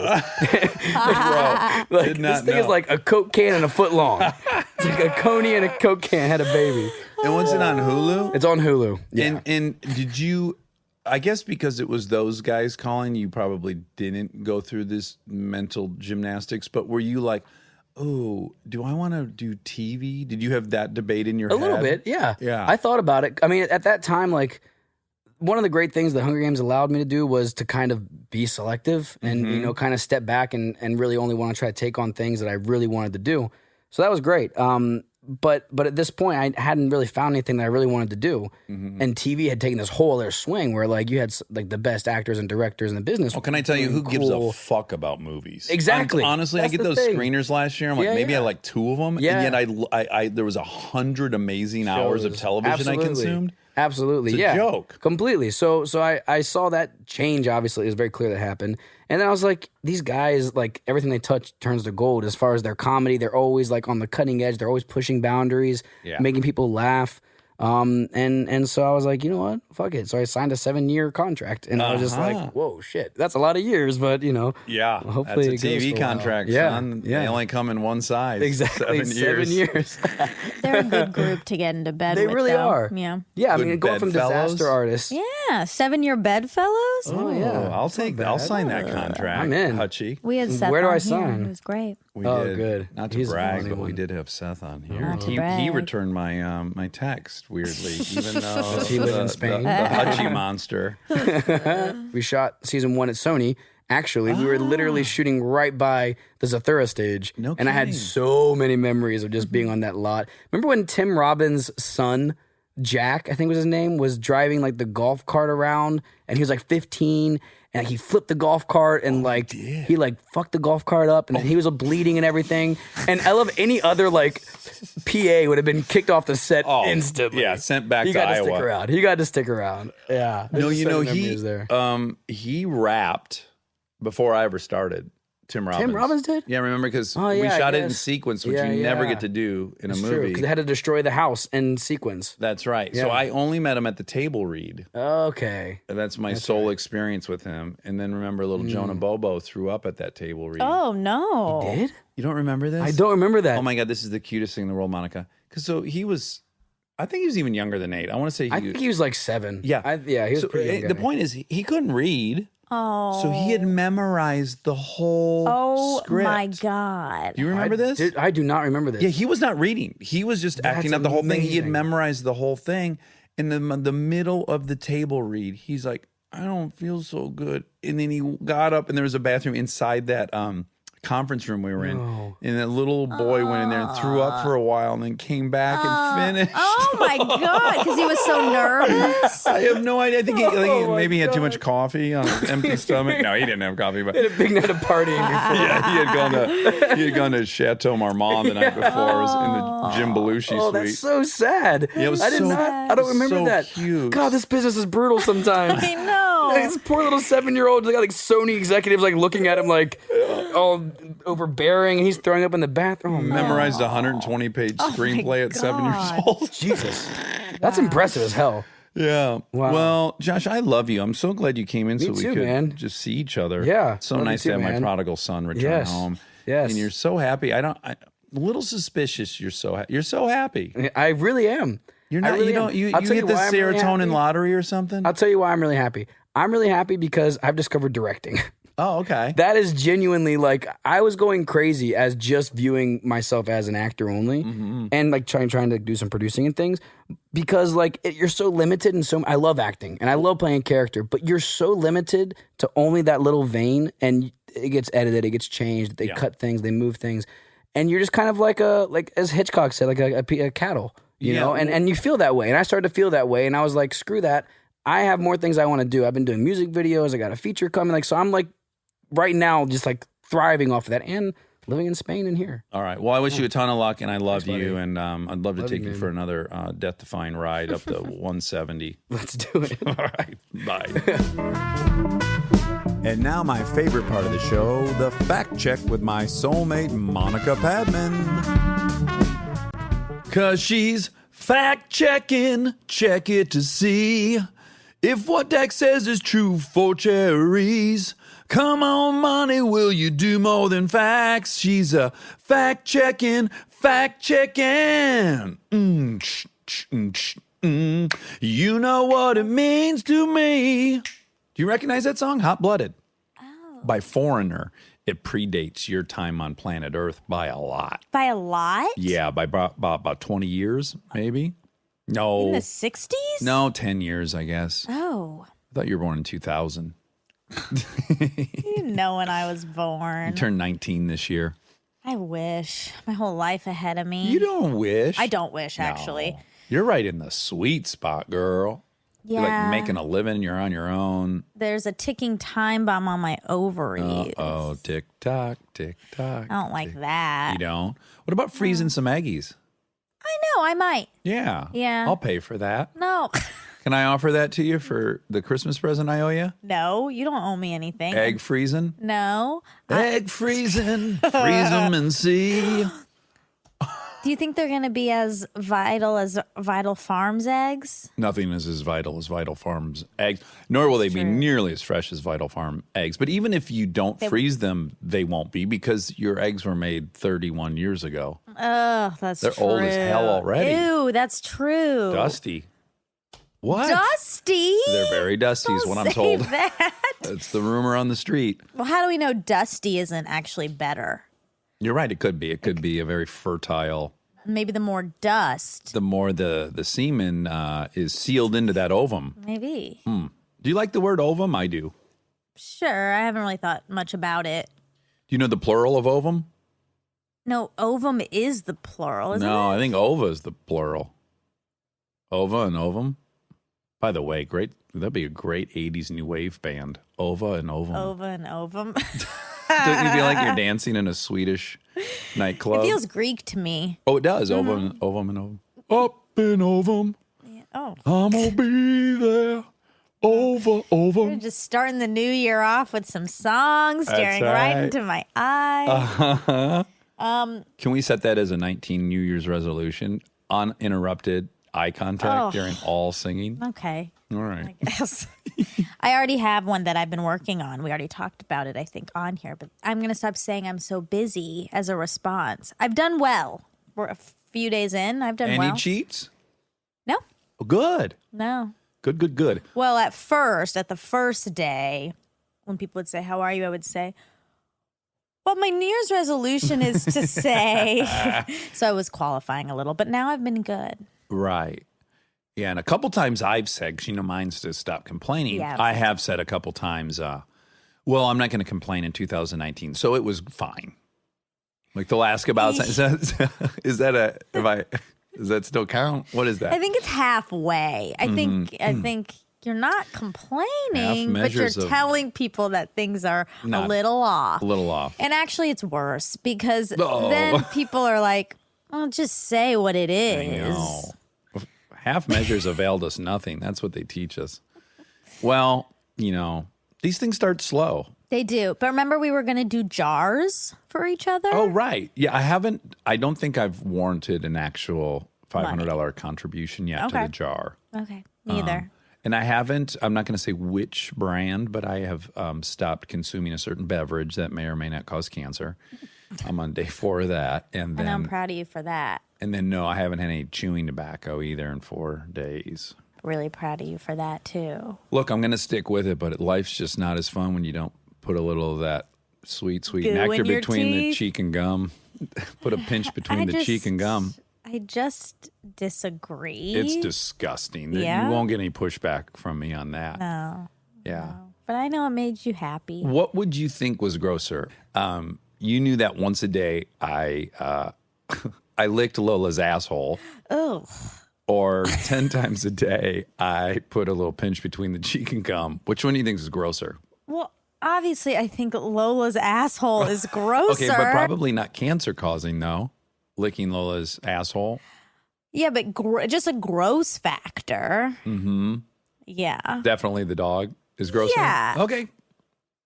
Great. I mean, if I thought what you've been doing every day was that gross, Well- I think you would know. I have a hard That's time concealing It's a really bad example because there's a lot of moral implications about it. about Lola. Yes, about Right. licking a dog. Well, I don't 'Cause even that's- mean that. I don't even mean that. you don't. I That's- mean just the physical, the act. Uh-huh. Yeah. Yeah. It's foul. It is really foul. I wonder if there's one that's more on the fence that I can come up with that's comparable to chewing tobacco. Oh, there's nothing I'm going to say that is. I'm not going to say that what you've been doing is gross. Okay. All right. Okay. All right. I care about your feelings. Well, thank you. Shall we begin? Yeah, let us begin. Okay, Josh. Ugh. I liked him so much. You really did. Yeah, and I also felt a little bad because we both run in a similar circle with him. Mm-hmm. So sometimes we see him at parties and stuff, and I just ignore him. And why do you suppose you ignore him? Because you don't want to be someone that's bugging him because he's Probably. famous? Yeah. Or that's probably how it started. Mm-hmm. And then once times had gone by, it was like, well, then Now you're just being now a it's- turkey. Well, no, now I'm just. You're Now playing it's a just little- normal. Playing a little game of mouse? cat and mouse, little reindeer games. Well, he found me. He sure did. Yeah. But I will say, I always like, and this happens to both of us, where you have not even an opinion of somebody, because it's not like I don't think you had an opinion. No. But when someone comes here and then you kind of fall in love with them real time, I always enjoy watching that. Yeah. And it happens to me too. I fall in love with people on here. Yeah. Yeah, he was great. Yeah. Oh, I had a fantasy the other night Okay. because rooted in this episode, which is I thought to myself, because I have very bad wanderlust. Oh, we're going to get to it. Okay. And I thought to myself, oh my gosh, I now have a destination in Spain. Like, I need to go in the next couple weeks. Just go see Josh in Spain and let him be my liaison, my fixer in Spain. Yeah. And then I played the whole fantasy out. I'm going to go to these restaurants with he and his friends who are drinking wine and smoking cigarettes. And that part's going to be a little bit less fun for me than them. Yeah. But I had already prepared myself of how I was going to find enjoyment from it, even though I wasn't partaking in the You're wine. planning on, even in your fantasy. I have to be realistic about the fact, because if I just show up and wait to get surprised by all the wine drinking and cigarette smoking, I'll make a bad decision. So I got to be ultra clear about what's potholes. I don't want you to go there by yourself. Why? I thought it all through. Should I bring my sponsor? Yeah. Okay. Well, I've been to many foreign countries and not drank. I know, but you're far away and none of us are there and none of us can get to you quickly. Okay. Also, I don't really care. Okay, but you're a little mad. I can see you're a little bit upset about something. Well, I'm not upset. Would you like to come with me? Yeah. Okay, great. I feel Let's go to Spain. like when your fantasy excludes people that you love. She just did air quotes. Yeah. Yeah, it gets kind of deep. It's like, why is that your fantasy to leave the place with all the people that you love? Well, my fantasy is to get submerged in some other experience I have no history with. So the romantic fantasy is I just parachute into Josh's life in another country where they have like all these jokes and they're speaking like these. Sure. I don't know where we're at now, but another glass of vino tito, pass a cigaretta. And then I get to witness it, and then maybe people are making googly eyes at each other and stuff. Like there's a whole romantic thing that I'm witnessing, and the lighting in my fantasy, it couldn't be softer or warmer. I understand that. Yeah, the walls are red. It's so warm. And then we spill out onto the little cobblestone alleyway where this little quaint bar is. They always hang out. And then we're just walking down the cobblestone thing, and they're laughing, and their laughs are echoing off the tall old buildings. And I'm just kind of there, and they're not excluding me. And even though I didn't drink the wine or smoke the cigarettes, I'm still invited to laugh while stumbling through the streets at like 3 a.m. Oh, my. Does it? You know what I'm saying? So part of the fantasy is just, being like an anthropologist there. Sure. Yeah. I get it. And then if you bring like your whole family with, if I'm lugging around like 2 kids and stuff, I know. then they've joined my experience. I haven't joined theirs. That's true. That is true. I understand But that. you could join their experience with me. I don't think that 2 would be too disruptive. Yeah, I just like, it's so funny. I just don't have that at all. Really? I have that negative. You have the opposite of that. Yes, my fantasies are like, Oh, can I paint it? sure. You fly all the way to Spain, and then the hotel you're staying at is your childhood home. Your childhood bedroom. No, that Nothing's sounds different. terrible, You've just too. gone somewhere and it's identical. And then you rent your exact car No, while you're there. no, you've misunderstood. No. And then there's like a Spanish Ryan Hansen tending bar. Okay, well that's getting closer. Yeah, my fantasy is to go to places. I love traveling, but not to then be with new people. I like the people who I've cultivated, and my fantasy is to spend all my time with those people In all day long. other places. And yeah, sure, we can all go to other places, but I'm also happy if we all just live in one big house and never do anything all day and hang out and play. Right. Yeah, That's sounds a fantasy nice for too. me. Yeah. But yeah, I don't have the thing of like, Like I I don't want to have it. come to in a moose blind in Russia next to 3 guys drinking vodka out of the bottle.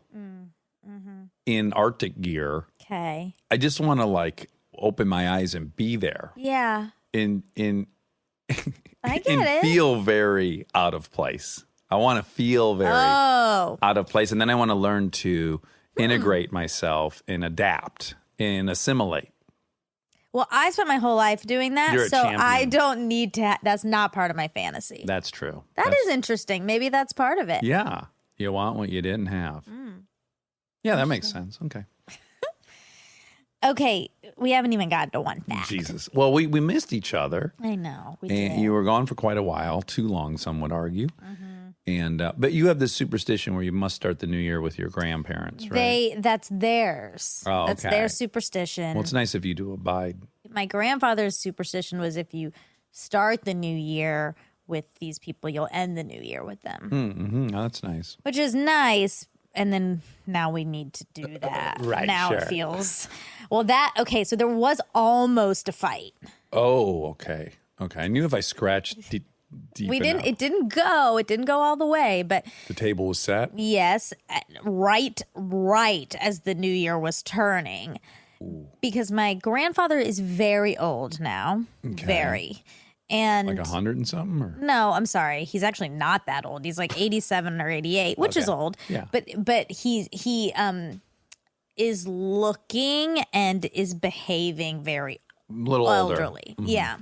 And there's like all these there's this obsession with superstition that Right. is happening around me that it makes me anxious. Mm-hmm. I pinpointed that it was making me anxious, so I was like really butting up against it a ton. Uh-huh. And one of them is like everyone has to cheers Okay. at midnight. Okay. And everyone's cup has to clink. I mean, eye contact with the Eye clink as well? contact and clink. And so it was like this thing where my grandfather didn't have a cup. chalice. He didn't have a cup and he didn't have anything in it. And then it was like felt like a panic People was were happening. scrambling. Yes. And I was like, it's fine. And I was saying that. Oh, yeah, right. I was yeah. saying, just leave him alone. It's fine. And then I was getting some backlash. blowback. Yeah, some blowback. And then my brother was like, He had had enough of that. of me. Your bossiness. I guess, yeah. Yeah. So anyway, so there's some superstition involved. Yeah. But you and I both ironically succumbed to some superstitions. but- yeah. Eric was complaining about this. I think I told you. Yeah, you gotta told me. Pick one or the other, buddy. yeah, exactly. You got to believe in the Lord or you got to get rid of the superstition. I know. But I don't like that about me. I don't like that I get like tied to something and it feels like if I don't do that there's repercussions, or if I do that there's repercussions. I agree. It's not healthy, I don't think. So when it's around me, I'm like, oh, it's just mirroring. Well, you're also probably getting angry because you're like, oh, this is where This I is got where I get it. this Yes. stupid bullshit. Exactly. Thanks a lot. Yeah, I don't know where I got mine because my mom's not superstitious that I can think of. Yeah, I think it's also probably tangential to OCD. Yes, and I also bet it's a little bit of an occupational hazard when you take on a job where there's so much luck involved. Yeah. I mean, there's just oodles of luck in making it or not. It's easy to project things onto it that aren't related. Yes. Yeah. Yeah. Yeah, like if you get hired to fix someone's carburetor and then it works when they receive the vehicle, they will come to you again Yep. to have you fix something. There's Yeah. no, It's true. Anywho. Yeah. Who is this episode about? Cute Josh Hutcherson. Josh Hutcherson. Okay, so he talks about the Spanish flu. And I looked into the Spanish flu and I have no idea why it's called the Spanish flu. It did not start in Spain. Was it because the Spanish conquistadors were carrying the flu from Europe and infected all the South American folks? No, it said that the beginning of the flu started in France at a hospital camp. Okay. That's a bad place to go camping. Don't you think? Yeah, I What if you found out me and the kids were going camping at Cedar Sinai this summer? Anyway, it was actually called the 1918 influenza pandemic, but then colloquially Spanish flu. Okay. And it was unusually deadly. It affected 500 million people around the world. 500 million in 13? 1918. 1918. I got to imagine there was only like 2 billion people on the planet in 1918. So it'd be like a quarter of the people. A lot of people. Wow. Yeah. Yeah. It said it was the most deadliest natural disaster in human history. How many people died? 50 to 100 million. Oh, my goodness. 3 to 5% of the world's population. Oh, my goodness. Wow. What a successful flu. Yeah, it did a good job. Yeah, number 1 flu. Congratulations, Spanish It's flu. good to be number 1. It is. It feels good. Well, but you're always looking over your shoulder at norovirus, at swine flu, Ebola. There's always someone on your heels. Natural disasters, that includes doesn't that include Earthquakes, hurricanes and tsunamis. stuff? Wow. Cyclones. I don't want to. Oh no, here we go again. That was for 2018. Oh, sorry. Okay, let's leave that in 2018. We're not going to. One of our other resolutions was to never fight about cyclones again. Okay, he's been with his girlfriend for 5 years, and you said in 2 more years in Kentucky that would be common law. But Kentucky does not recognize common law marriage. Okay. So there are less Does than. that feel progressive or not progressive? I don't know which would be the right. I feel like it's not progressive Okay. because they're so into marriage that they don't recognize common law marriage. Oh, so that's one way to look at it. I went another direction, which is like some states have determined if you've been with someone for 7 years, there's a certain level of implied dependence. Mm-hmm. In that, if a state had so many unwed people living together that almost they wouldn't want it, like that, it's maybe more common. So they're not. I don't know. I went the other way. Okay. Well. Interesting. Yeah. Okay. Well, you know how he's a colonel. That Josh is. Josh is a colonel. Very esteemed. We were wondering if he could add letters to his name. Uh-huh. And no, I don't think he can. I looked into these post-nominal letters. Oh, that's what you call them? Uh-huh. Post-nominal. Mm-hmm. And they started in British royalty. Oh, that makes sense. So orders and decorations conferred by the crown, you get them. Queen's Counsel, Justice of Peace, and Deputy Lieutenant. If you're those, you get it. University degrees, religious orders, medical qualifications, fellowships of learned societies, members of parliament, and membership of one of the armed forces. Those are the letters. That's when you can do it. Yeah. And none of those, I don't think, were colonels. I don't have any of those. Yes, you do. You have academic. You could put BA put after my BA. name? Really? Yeah, That would you be could. embarrassing. I know. This guy bragging about a 4-year degree. Dax Shepard. I saw BA. someone that did do the master's one you can People do that, I yeah. don't agree with that one. Well, on I your- was embarrassed for the person I saw using that Well, degree. but you probably wouldn't have thought it if it said PhD. Right. I think if you're a PhD, you deserve to say that. I don't think with a master's degree you deserve to rub everyone's nose in it. Well, I think master's degrees are impressive. You don't think so? Well, it depends. My grandma Euless was a double master's, and yes, I was Yeah. proud of her. My but dad but has she two also, and I'm very proud of it. But he doesn't put that after his name because he's not a He blowhard. could, though. Well, of course he could, but he would never do it. Nor did my grandma Euless. That's Ulysses. funny. Yeah. Yeah. I don't know. Yeah. Anyway, hope I didn't hurt we're anyone's only feelings. BAs. B.A. Baracus, though. Mr. T. Oh, okay. Oakwood. You know how you said they changed their name. It's confusing because now they have like all these ones all over the place, but the one from the Hollywood complex is called Oakwood at Toluca Hills Apartments, Avalon. Right. And I just drove by there, and all it says is Avalon. There's none Oh, of that it old does. baggage. No, they've although it may be on their Technically. incorporation papers, it says all those, but just on the sign, I think it just says Avalon. Well, I called them Oh, you did? to get pricing. Oh, you did? yes, but I didn't get any because they were making me give information. Like they wouldn't give me any pricing unless I gave them very specific information. And I got Quid pro quo. Tit for tat. tit for tat, and they didn't get any of my tit. Okay, good. I said no. Keep those to yourself. My fat natchies to myself. Yes, fat natch for tat.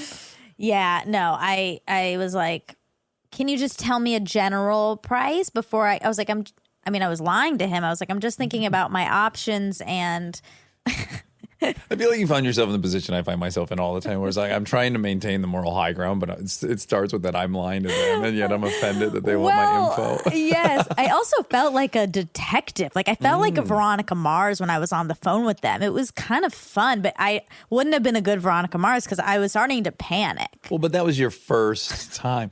No, but you did. I feel like you've had trial by fire in our lives, and I was very impressed with how you thought on your feet. When we had a rental unit that had been robbed of the washer and dryer in the fridge, and you went over to let the people in, and there was no appliances anymore, and you just had to like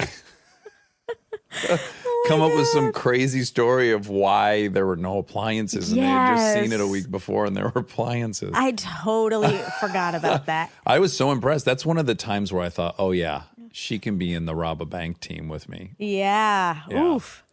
You got through it though. They none the wiser. What a welcome to getting a rental house. This is going to be great. And then within the first 3 weeks, both places are completely robbed. Ugh. Yeah. It was a horrible feeling. If only they had Ring. Yeah. If we had Ring, we would have photographs of these people. That's right. Okay.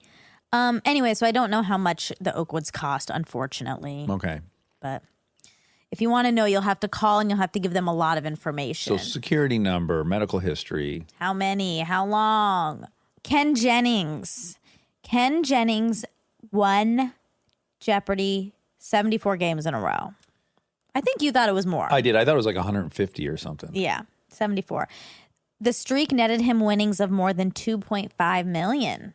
That's awesome. I know. Good job, Ken. Yeah. I think he might have even ended up in a commercial or two after that as well. Oh, I think there was hope. some ancillary earnings. I wonder if this is included, though. I think probably just the prize money. You think? How much do you win on there each time? Generally, I feel like it averages around like 18 to 30 grand they'll win an episode. Occasionally you'll see them up there in the 50s, but it seems to be in that 30. Okay. Yeah. I never really watched it. Oh, I was a junkie for years. I used to tape it on VHS, and then I did it on the DVR, and then one day I just stopped. Really? You learned too much? I think I knew too much. Yeah. Yeah. Bummer. And there was all these rules. You never played it with me, but we would watch it, sometimes as a team. And because I'm dyslexic and I can't read, the rule was you had to listen to Alec ask the question. Okay. Not read ahead, because it's not fair. Was it Alec? Yeah, Alec Trebek, like Alec. Are you sure it wasn't Baldwin. Alex? Alex Trebek. I always get Alex Trebek and Alec Baldwin confused. They're so similar. They're just so damn similar. They're pretty much the same. Yeah. He's just the Canadian version of Alex Baldwin. You could be right, actually. I'm Alec Trebek. Fuck, I don't know. I've confused myself now. I think it's Alex, but you could be right. You also watched it much more than me. I can only imagine how frustrating the show is to listen to in your car, because certainly many people are screaming, "It's Alex." I know. Sorry. Oh, God. It's Alex. It's okay, Alex. with an X. But in Canada, sometimes you pronounce the X just a C. Okay. So, soon as the clue comes up, it's written across the whole screen of your television. Right. And then Alex reads it. Mm-hmm. But a lot of people, Kristen, can read fast. So she'd read the whole question, and then she'd answer it before Alex had even finished asking it. So it had to be a policy that you couldn't answer until Alex had finished the question. Because I can't read it. And is it who's faster? Yeah, it's all about who says the right answer. That still doesn't seem fair, because she's still seeing it first and figuring out the answer first. So then she's just waiting for the end of I don't know. Right, but at least at that point we have a shot of tying. Okay. We have no shot of tying if I hear in 1967, and then Right. she says What if Lincoln you got Continental. so good and you could start answering just from with the yeah, year. yeah. That's the goal. That'd be great. Did Yao Man win Survivor? Remember, Yao Man was one of the posters on his brother's wall. Mm-hmm. He didn't win. He was 4th place. Okay, I had never even heard of Yao Man until that Me conversation. either, because I don't watch Survivor either. Cool nickname though. I know. I don't think it's a nickname. I think that's his name. Oh, Yao Man. I think. Oh no, I'm nervous. Was he like a foreign Asian. national? Oh, great. Now I'm a fucking racist. I'm gonna. I thought it was like, like Wee Man, Well, the Yao Man who's Wee Man? from Jackass. Oh, I didn't watch. He was a little person, and his name is Wee Man. Oh, I didn't give him that I name. know, I know. Don't cringe I'm not. I have no culpability in this. I do hope though that when he called people, he was like, "Please hold for the Yao Man." Yeah. and really made it Milked seem it. like a surfing nickname. That's to me what it sounded like, is like a surf nickname. oh, The Yao Man. oh, interesting. Well, I think that makes you not racist because you heard it as a surfer. Right. Okay, the name of the trust fund that kid actors have to have is Coogan Law.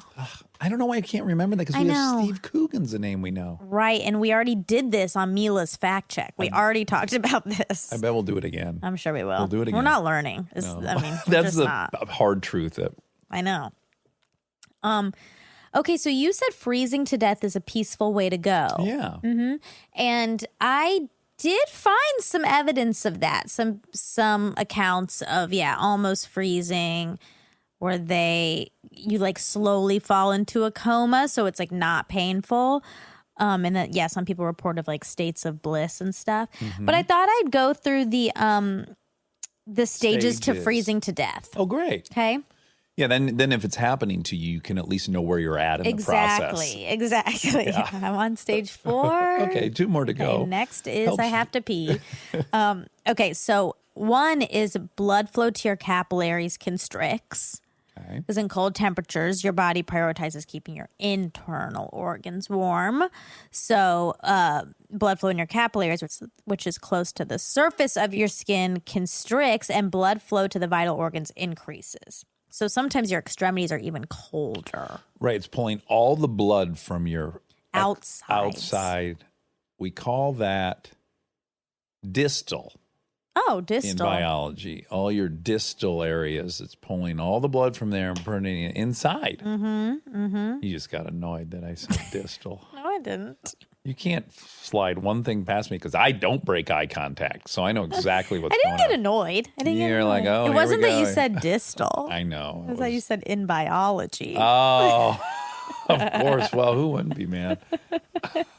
What if you know what would have sorry. been really rank? This would have been worth you rolling your eyes if I said, in biology, we say distal. And I That's said, what it we sounds say. like. That's what it No. sounded like. I didn't say we say. That would be the egg on the face. That's what it sounded like to me. Okay. That's why I rolled my eyes. Well, in biology, we'll say distal or proximal. Proximal's close to the body and distal's Are far. you sure you didn't say it? I I feel didn't. like you said. I did not. Okay, number 2, heart rate and respiratory rate accelerate. They get faster only at number 2. Okay. Later, spoiler. It goes down. Yeah. Okay. 3, you start to shiver. That's natural. 4, you lose your color. 5, you have to pee. Okay? Weird. I know. Why? Because the body produces more urine because of the increased blood flow to your vital organs. You might start feeling like you have to pee during the early stages of hypothermia. By the late stages, you might not be able to control your bladder. Uh-oh. Pee yourself. I wonder if it prioritizes your body smart enough to, okay, so first it goes, we got to protect all these organs, right? It brings all the blood in there to keep them warm. But then I wonder if your body starts recognizing, well, shit, we can't keep all these organs. Does it start shutting down the least vital ones? Like, let's take the kidneys offline. Let's take the liver offline. Is the last thing to shut down your heart? Maybe. Actually, maybe, That'd be a cool system. But your organs don't start shutting down until they don't have blood. many more steps. Okay, great. Walk us through those. Okay. So you have to pee. That's 5. 6, you have difficulty moving. 7, you get confused. 8, your extremities turn blue. 9, your heart rate and respiratory rate decrease. Okay. 10, you hallucinate. Ooh, now we're talking. 11, you get amnesia. Oh. Because of the oxygen deprivation to your brain. Oh, yeah, it says if you get rescued from the cold and survive, you probably will not remember much of the incident. If you're rescued by someone you know, you might not even recognize them when they find you. Oh, wow. Depending on what stage you're at, I guess. 12. See, this all sounds very peaceful to me. No. Yeah, because you're like, you don't even recognize, you're not remembering. hallucinating. Yeah, you're like a little loosey-goosey. Well, this Is part gets horniness one weird. of them? I think that depends What on if the person. extreme horniness was like step 11? That would be horrible because you have difficulty moving. That's true. So, Unless you could reach climax just by being that horny. oh, wow. And that was like the last thing you experienced. Yeah, that would be a nice way to go. Yeah, it really would. Okay, things get weird here. After you get amnesia, you might strip off your clothes. Oh, So maybe- that's a code. That's code for extreme horniness. Maybe it is. No, it says victims of hypothermia often display a strange phenomenon called paradoxical undressing. Scientists are not exactly sure why it happens, Of course, they're not. That makes no sense. but their best guess is that the blood vessels near the surface of your skin suddenly dilate because the muscles that have been constricting them are exhausted. The sudden dilation of the vessels causes you to feel extremely hot all of a sudden, which that's interesting. It is. Yeah. Yeah. This sounds like such a wild ride. I know. I kind of want to experience it. No, don't say Well, that. no, where someone finds me who I don't recognize, even But though it's my you're brother. at like the end. Yeah, I want to get rescued right before the last stage. What's the last stage? Last stage is organ shutdown. Oh. And before that, you lose consciousness. I almost thought you were going to say orgasm. Last stage is orgasm shutdown. Okay, after you strip off your clothes, another weird one, you might burrow. Oh. Yeah, it's called terminal burrowing. The victim tries to get into a small enclosed space just like animals that hibernate. One explanation for this behavior is that it's triggered by the most primitive part of the brainstem as a survival instinct. Ah. And then 14, you lose Some of these consciousness. are a little contradictory, though, because like you're not going to be able to move, but yet then you're going to take all your clothes off and you're going to Then dig a hole in the burrow. ground. So I it's think kinda, it's just hard to move. So it maybe. okay. 14, you lose consciousness. 15, your organs shut down, and then you're dead. It's like step 4, your eyes stop working. Step 15, you watch a movie. All right, so you guys will know if you haven't felt a irresistible compulsion to get up and tear your clothing off, you've got plenty of time. You're doing okay. Yeah. If I were a scientist observing that, though, I really might think I might label that latter stage as horniness. Like, oh my God, they're getting up and You getting would naked. label it. Yeah, like if all of a sudden they had been laying there so peacefully forever, and then all of a sudden they're just like, and they're just tearing their clothes off and getting naked, I might go like, oh my goodness, one of the last stages is horniness. That would be as good of an explanation as what they said. No, theirs made a ton of sense about blood vessels and stuff. Kind of not. They said that they had long pulled those capillaries are long closed, and now they open up out of nowhere so that you can explain why they got naked. I think it's Occam's razor would suggest they just got horny. All right. There's some bad science out there. Don't say that. I did a lot of due diligence. Okay. Josh and Jennifer Lawrence are 2 years apart. I think he thought 2 and he was right. He's older. He's older. Okay. Nope. I'm sorry. He's younger. Okay. Nope. He is younger.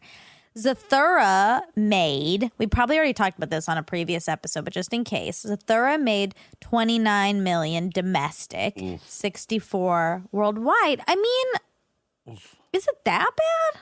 Yeah, I think it was a $60 million movie, 65 million, something like that. It's not what they wanted. Yeah, sure. And it's my fault. Sure. That's it. That's everything. Yeah. Well, that was a great time. Yeah. That was Happy New Year. Happy New Year, and I'm so glad we're back. Yeah. Welcome back. I wouldn't mind I'd already miss our reindeer maker, Yeah, we need some noisemaker. more I want to Foley. get maybe some new noisemakers for 19. Foley. Yeah. And then the last thing I'll just say that I'm wrestling with is, and we just talked about superstition, is I'm very superstitious about odd numbers. I hate odd numbers. I know. Yeah. Don't want them. Yeah. So last year, mentally, I was very prepared and I manifested one of the best years of my whole life because 18 is a very even number. Yeah. And we're going into 19, which gets me a little scared. So I'm choosing to focus primarily on the fact that I turned 44. Yeah. And 4 is, it doesn't get more even. You want to talk about a stable number? 4. 4 legs And to then a chair. 2 of them. And then 2. Yeah. So, that's just where my head's at in case anyone's curious. I'm trying to.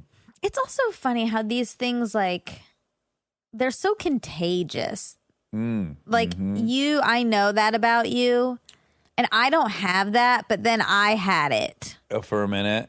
Yeah, caught like yourself. I have it a little bit, and I don't like that because I didn't have it, and now I do. Ugh, I know. I'm sorry. It's okay. Well, my stupid hat on the bed thing. I mean, when I see a That hat I'm not on the gonna bed, have it. Well, now I will. My heart stops. Like I'm like, oh fuck, I got to get that hat off the bed before someone I love dies. I mean, it's so. Oh my god! And that's from a goddamn movie. I don't even think there's any historical basis for this. I think some bored writer wrote it up and put it in that drugstore cowboy movie.